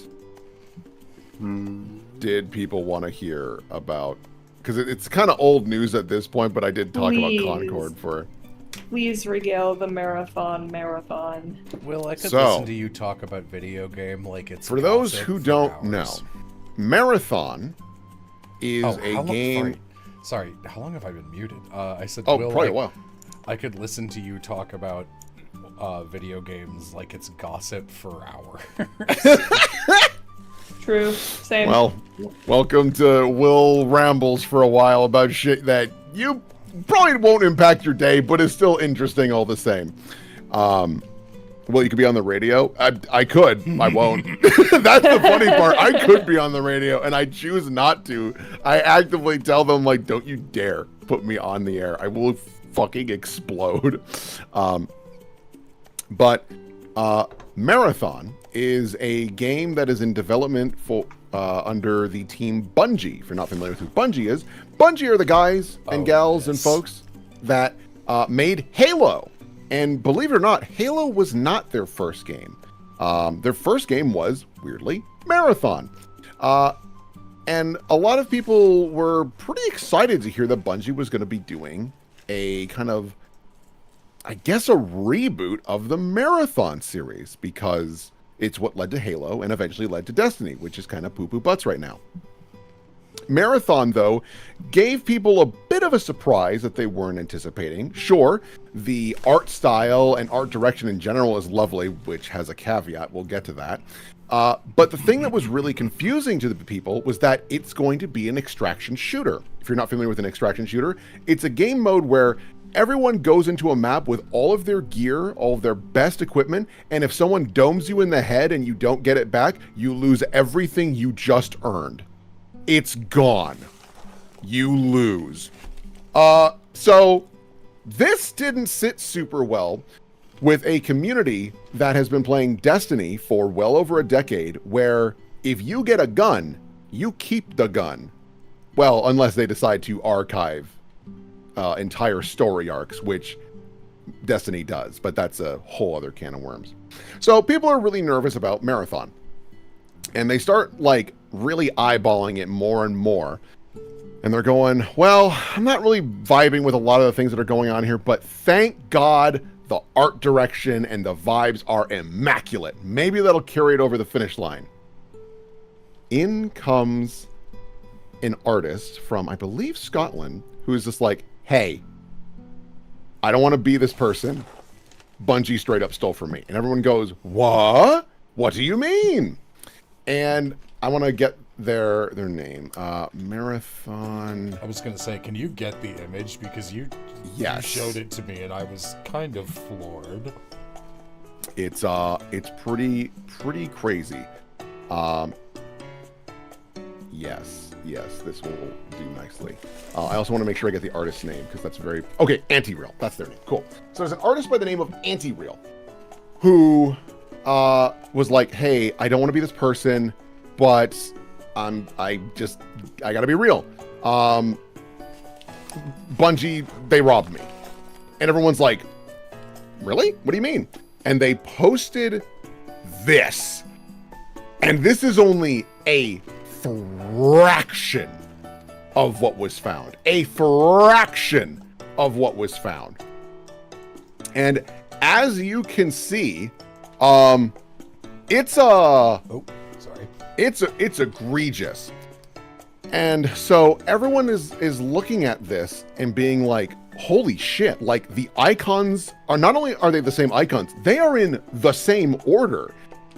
The entire aesthetic, the thing that people have been like really excited about for Marathon, is not Marathon. But however, this shouldn't surprise people too much, because this would technically be the 4th time that Bungie has been caught for copyright infringement or straight up stealing art from an artist. The 4th time in 3 years. The last time it happened, it was with a fucking Nerf gun. They straight up stole it. And so Bungie is immediately in like defense mode, right? They're immediately in defense mode, being like, hey, we've contacted the artist. We're going to try and make this right. We're figuring all the details, which would have been a really cool thing to say on your main account, Bungie. But instead you said it on a side account to try and bury this. So very cool job. So a very funny thing happens. This all breaks the day before Bungie is supposed to be doing a huge stream to show off the game. So what does Bungie do? They cancel it. No, they didn't. That would have been the correct approach. They instead go forward with the stream and basically march out the art director to just take the bullets. And he looks miserable the entire time, because the first like 10-20 minutes is him like, hey, we've been looking through all the data and all of our images, and we are doing a thorough search of like what all may have been, taken, and we're gonna make it right to the artist, yada yada, all that jazz. And then they didn't show any gameplay, but played the game. The reason, they weren't sure how much more was stolen, and they didn't want to give the audience any more footage to work with. And so it's 40 minutes of this guy staring blankly at a camera with another guy there, and it's rough. So you might be thinking, well, Bungie, how did this happen 4 times? Well, luckily for you, they had the same excuse all 4 times. Understand that this art that was taken was done by a previous employee who is no longer with the company. We had no idea this had happened. Brother, I would believe that maybe the first time. 4 times in a row, there ain't no way you keep on getting the same guy fucking you over for 3 years straight and no one double checked this. No one? Even after the first time, I think I'd be like really on everyone's cases of like, you made this, right?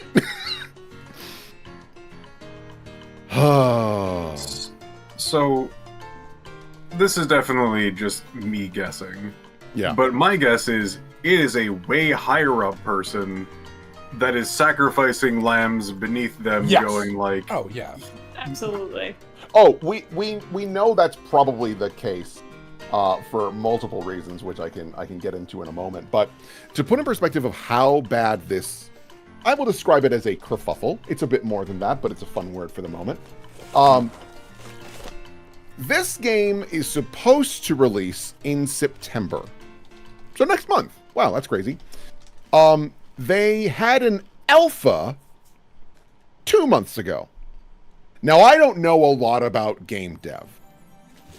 You should not be in an alpha 3 months before launch. You should be a little further than that.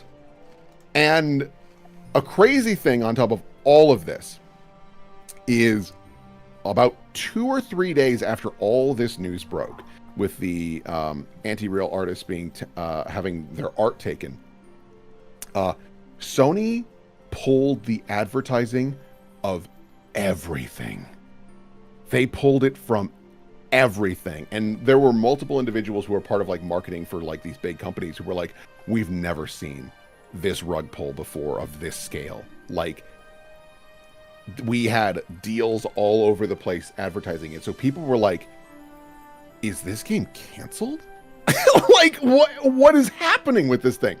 Other fun thing about this this theft, one of the things that people were really enamored with for the game was they were like, oh man, the world building's kind of cool with all these like little bits and pieces that you can see. Like, what is anti-real? Well, anti-real was the signature of the artist they stole from. It doesn't have any world building meaning. It's just the artist's signature that they forgot to remove. So, cool job, team. Wasn't there also a thing where the anti-real like to hide little memes? Oh! Yes, thank you. That's a really great detail. So, people were like, all right, anti-real, are you sure? Like, this is definitely damning, but are you certain? And they were like, yes. If you look here, I would always, for fun in some of my pieces, do a little loss image. And this is the same one for this piece that's just on this wall in the game. And to put in perspective, that piece of art was from 2017. Let me know if you're posting any more of these so I can. Let me try and grab more, because like it's just like just so fucked. Oh. Yeah, that's a fun one to grab. This is for Destiny, so it's not the same exact thing, but this was also one of their copyright infringements that they did. It's not great. Oh my god. Yeah, it's bad. Golly. Where's the other one that they did?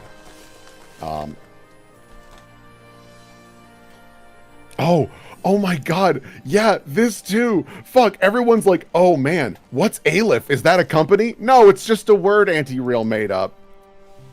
It's nothing in their setting. It's nothing. It's just like, it's just crazy. But hang on a sec. There's a Photoshop glitch happening. I need to reset the program. no, you're good. You're good. This will take like 2 seconds. Don't worry. Yeah, but so other crazy things regarding Bungie and why I think Bungie is just a total shithole. Not all the people, but like the folks running it, right? So Sony a couple years back bought Bungie for about $7 billion, if I'm not mistaken.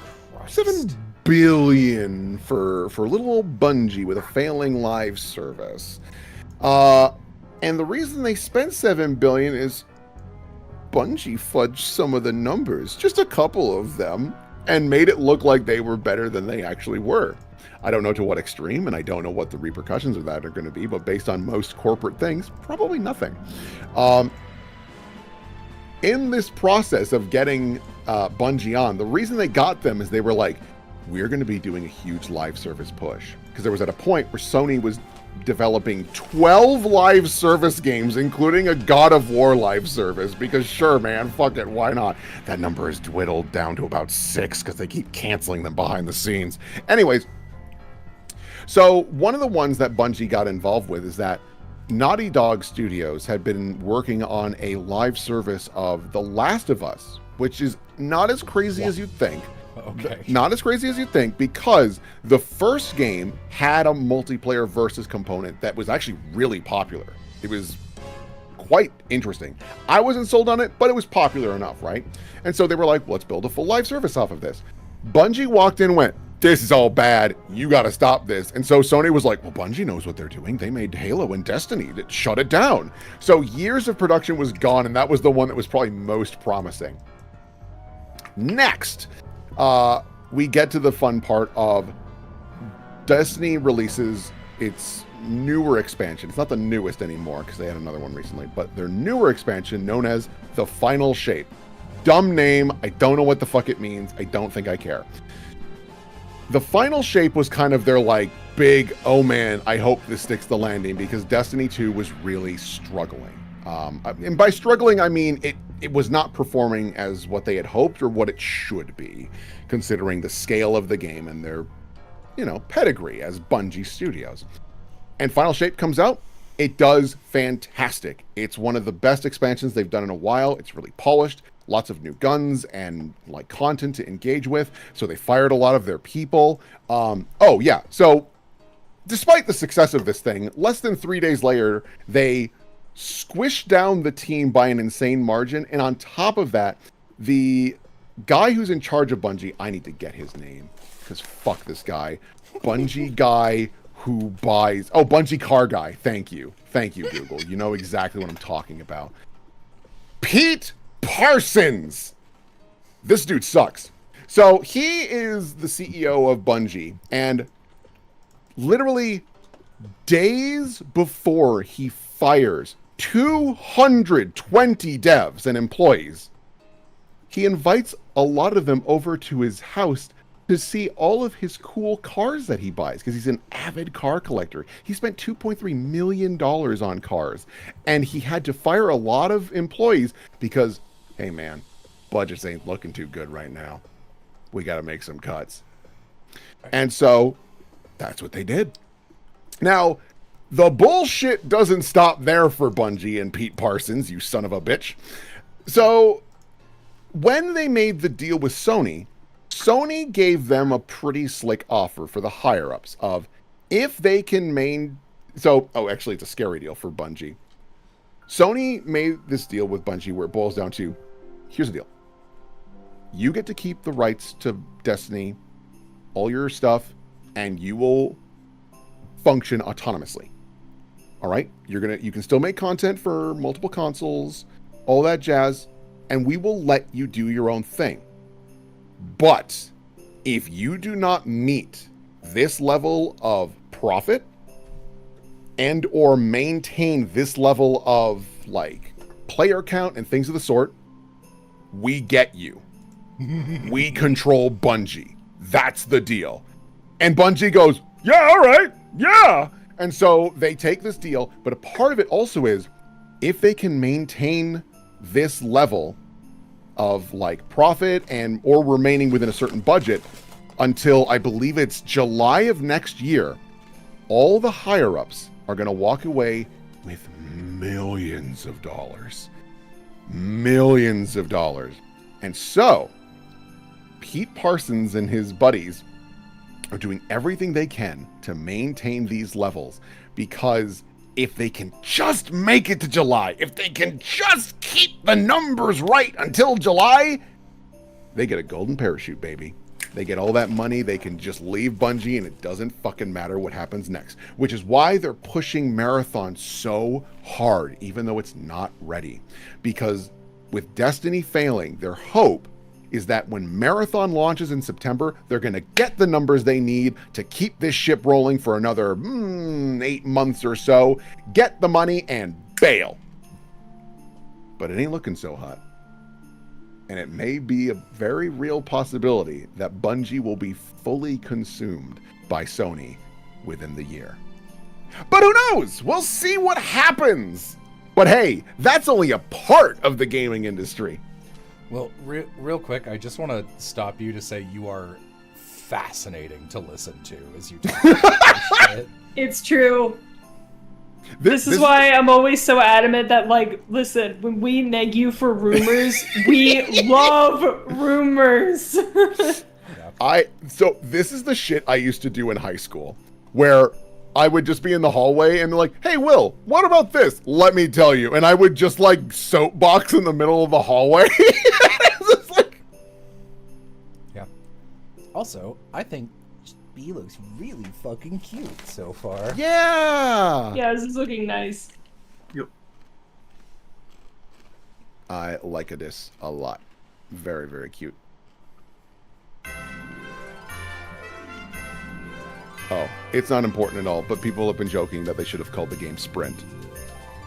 Anyways.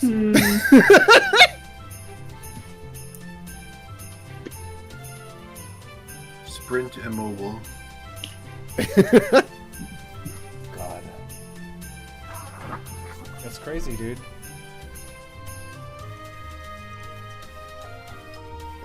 Obviously, if I learn any more fun game rumors, I will keep you all abreast of it. I Because love rumors. it's fun. The It's neat.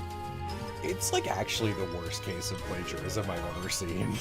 It's like really bad. It's really bad. And that's the thing that's wild, is that they're like, oh man, it was from an employee that's no longer with us. And I'm like, guys, with how often this has happened, and the fact that some of this art is from 2017, like, dude, unacceptable. Unacceptable. It's so sad that this is probably just like an independent artist, because like I would love to help them pay for a lawyer and like milk Bungie, you know? Oh my god, they would destroy Bungie in court. This is Yeah, like are you kidding? You know lawyers would look at that case and like have dollar signs light up in their eyes like, oh my god, freebie. yeah. Like Capcom ran into something similar actually. It's not a deeper, grand, and exciting story, but like, so Resident Evil 4 has a very iconic texture on like the 4, right? And on the GameCube, it has a lot of really nice textures as well, despite how old of a game it looks. And someone called them out and was like, hey, those are my textures. And Capcom looked over and went, what? No, these are ours. What, are you crazy? And this person presented a CD from like the 1990s and was like, no, I made these textures back then. And then Capcom's like, is this true, dev team? And there was one guy who was like, yeah, I ripped them like years ago and they've been great. And Capcom's like, what? What do you mean? And so Capcom's like, we're really sorry. We genuinely didn't know. We're fixing this. Shit. So at least in that case, it was like a genuine, like, what do you mean? And then they remedied it to the best of my understanding. Yeah, like that's what would happen if Bungie was telling the truth and it was actually like an honest mistake by like an old employee, because it's like, what do you mean? We'll check into this. What the fuck? All right, we're gonna have to pay you a settlement or whatever, but like, here you go. Let's not make it any worse than it has to be. You're clearly correct. But like, being like, sorry this happened the 7th time. It's like, dude, when are you gonna get caught for ripping off someone who can afford the legal fee? Right, and oh yeah, This is truly like a Zach Oyama bit. I'm just like, yeah, I killed that guy. yes, literally. Also, Joy the Boy brings up a really good point. The artist Anti-Real said various times that they just wish they'd been hired because they've never made money off of their art to support themselves. And it's like, god damn it, Bungie. Like, how hard would it have been to just be like, hey, your shit's really cool. Can you like, even if it's like just temporary, right? Like just fucking something. Oh god. Someone also mentions Like, honestly, like a flat fee to be like, can we use your shit as concept art? Right. Like, I'm sure they would have been happy. They probably would have been ecstatic. Yeah. Because like it gets, yeah. Like, also, speaking as someone who like has hired artists and stuff, like I literally have, like, you know, I grab shit from the internet to use as references like years down the line, but like, also, if it's someone who is like working and it's like, okay, this is going to be a real project, like Epithet, I do actually be like,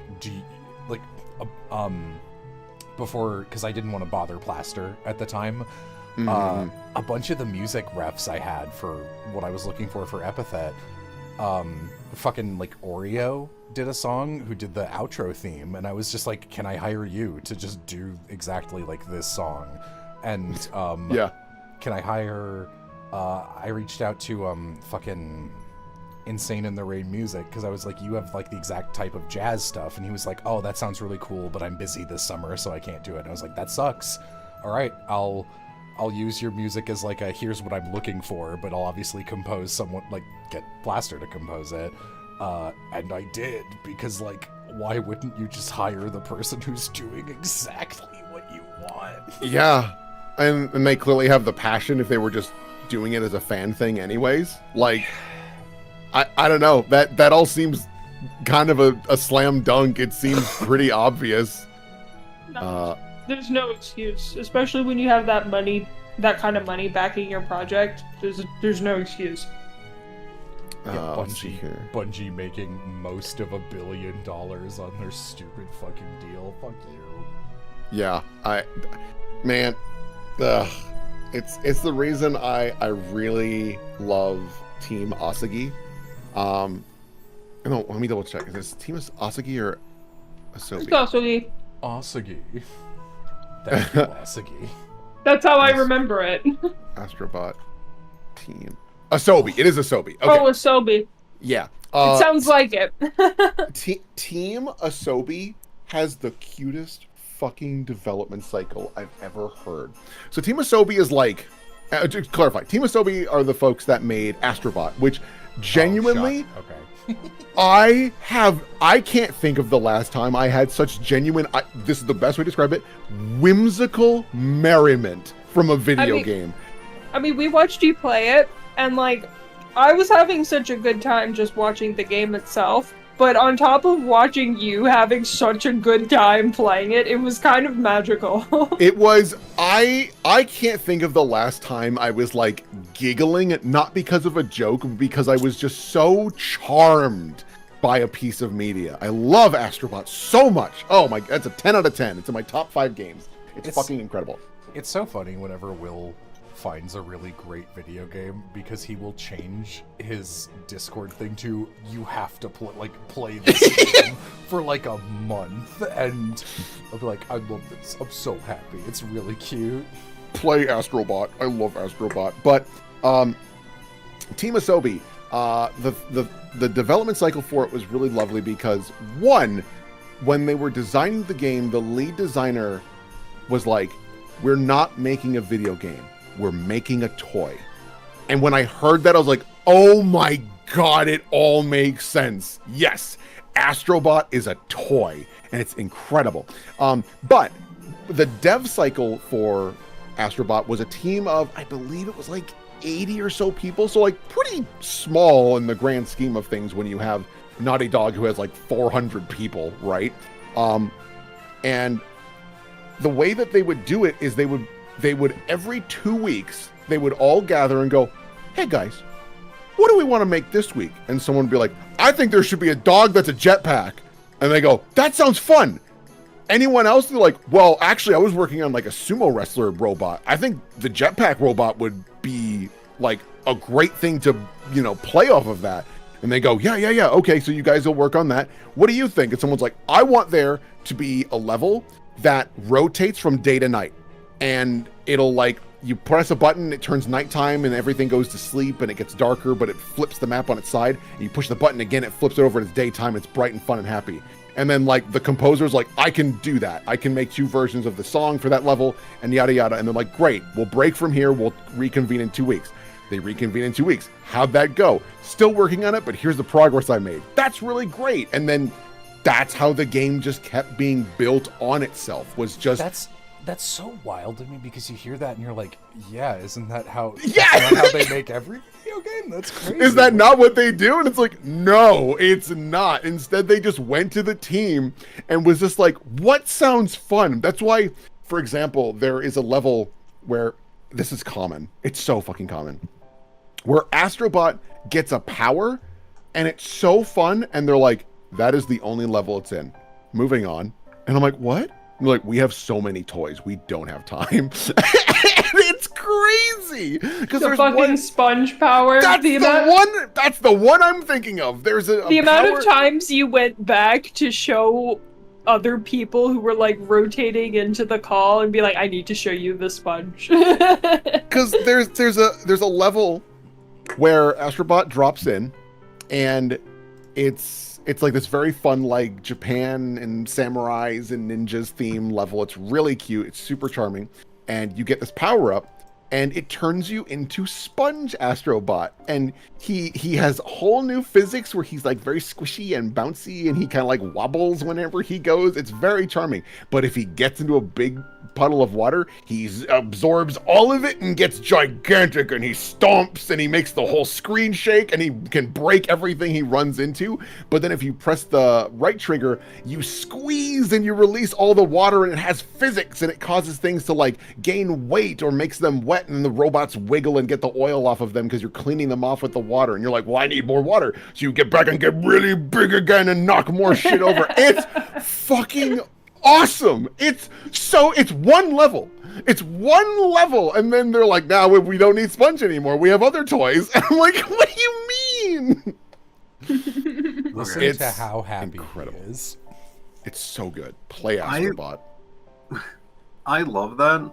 I'm gonna piggyback off of that a little bit. Yeah. And just say, like, I love when games just go, here is the lifespan of this mechanic. Yes. And they go, here it is. We are not going to do this 30 times to extend the length of it. It is just the length of what, like, this particular element has, and then we're done. I appreciate that so much. Like, I've been playing like shorter games, smaller games and whatnot, and of course I will throw in UFO 50 in there. Yeah. And I go to like other games that are like, we're like big budget or like super like high priced, or like we told our gameplay to be 40 hours, and I played and I'm like, this is dragging like immediately. Yeah. I'm thinking of, because I started playing Spyro Heroes Tale, right? And this is an older game, but like I was thinking earlier today actually about how the game is mostly fine, but its worst quality is that it makes you do every like little mini game thing twice, and it really sucks and drags the game so bad. Yeah. And that's like what's truly incredible about Astrobot is that like the base controls for jumping and doing your little punches and spin attacks and whatnot, it's all fine-tuned to just be, it controls beautifully.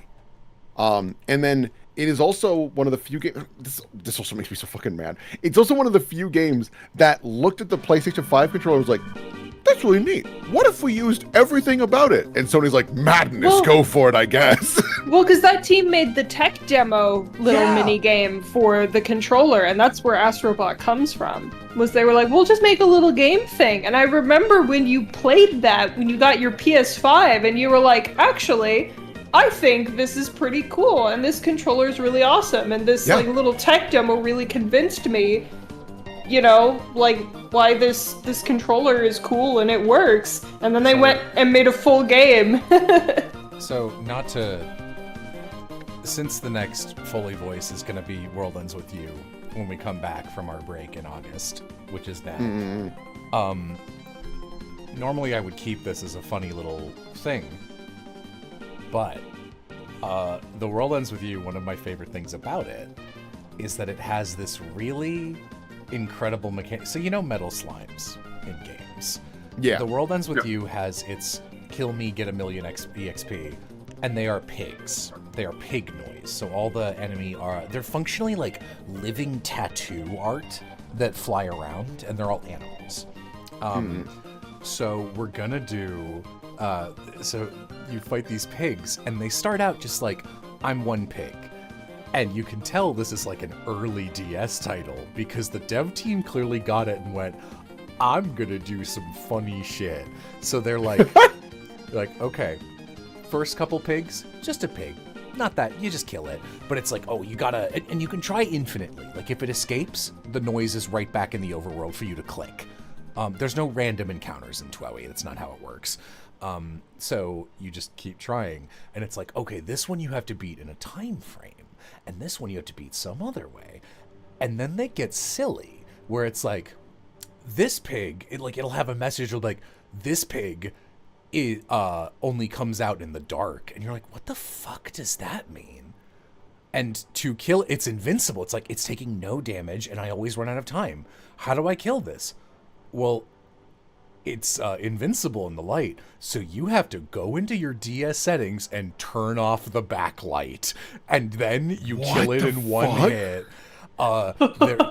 There's one that it's like, this pig needs to be squished, so you have to close your DS, which kills it instantly. That's some fucking you evolve Inkay by holding your DS upside down bullshit. Yeah. It's really cool.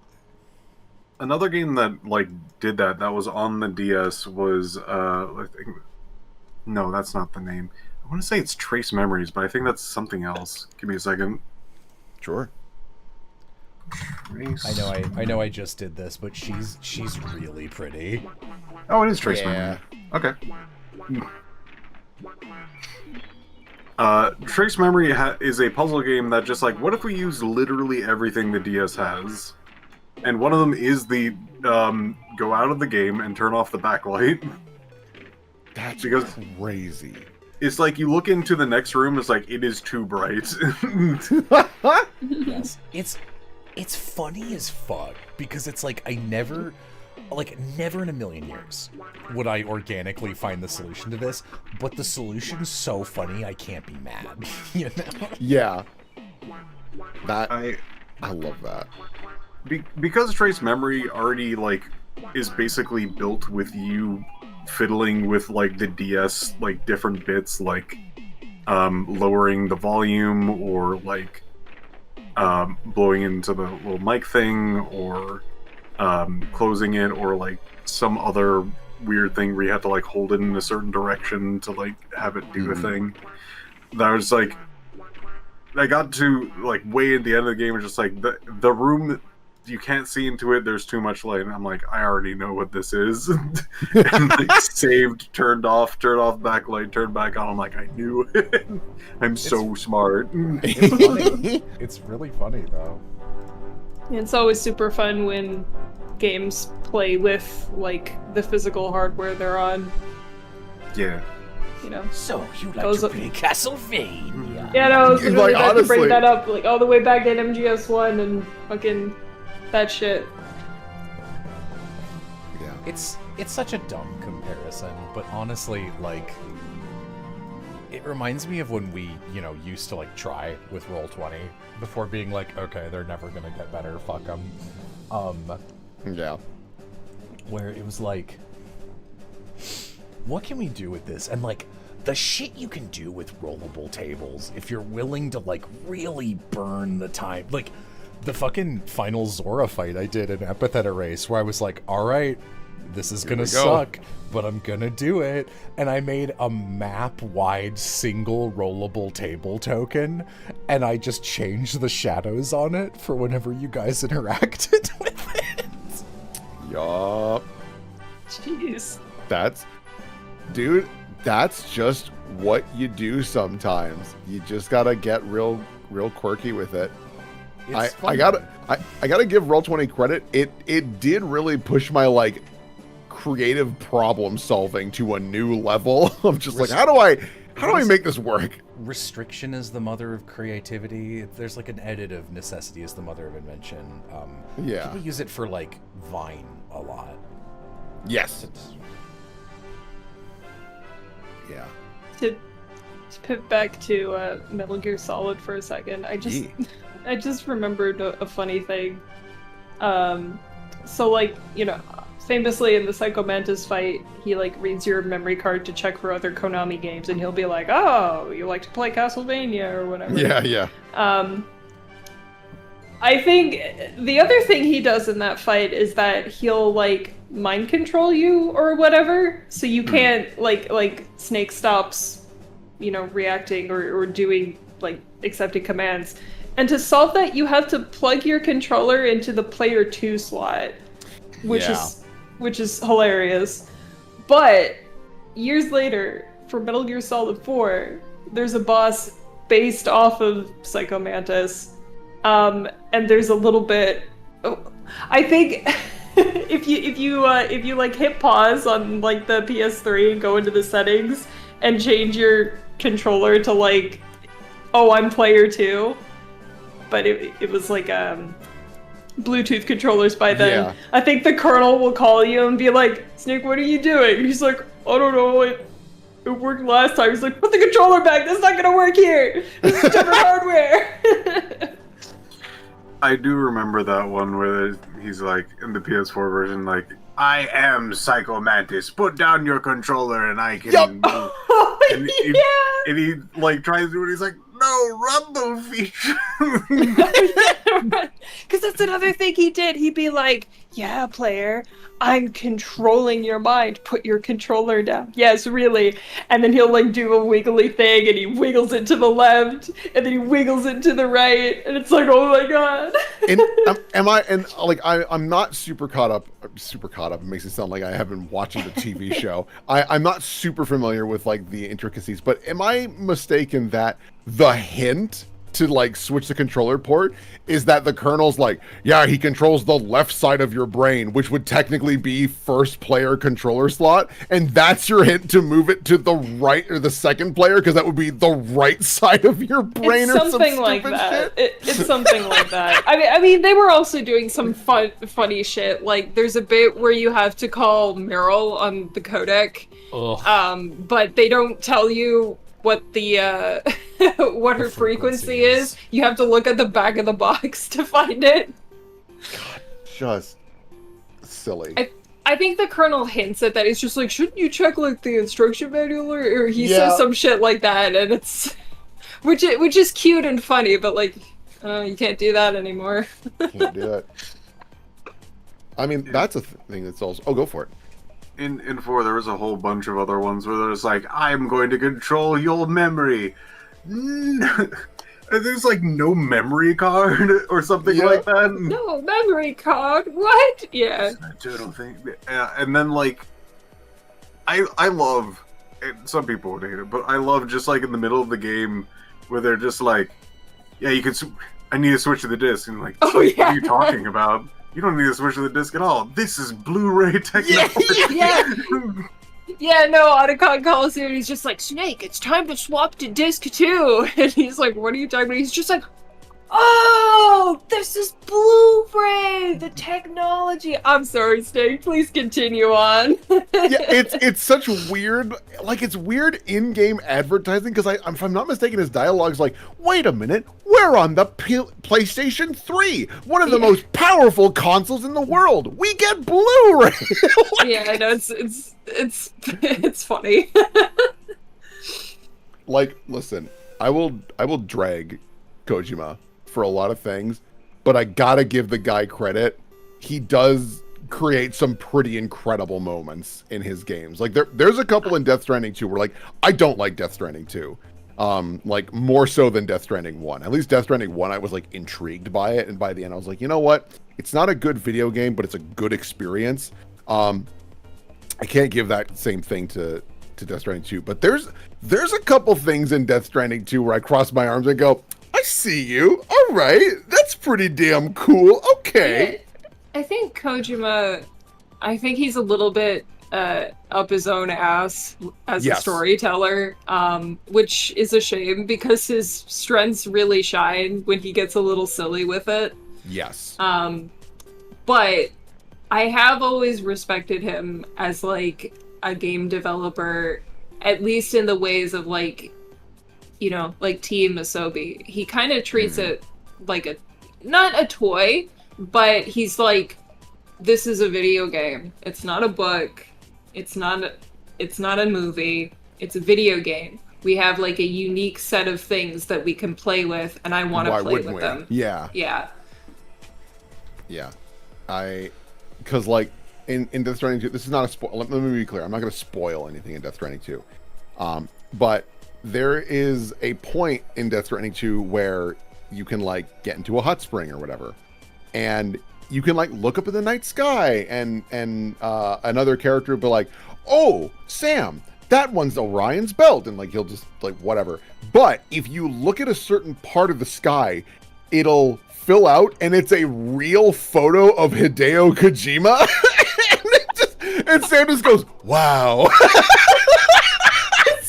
That's so funny. It's so funny.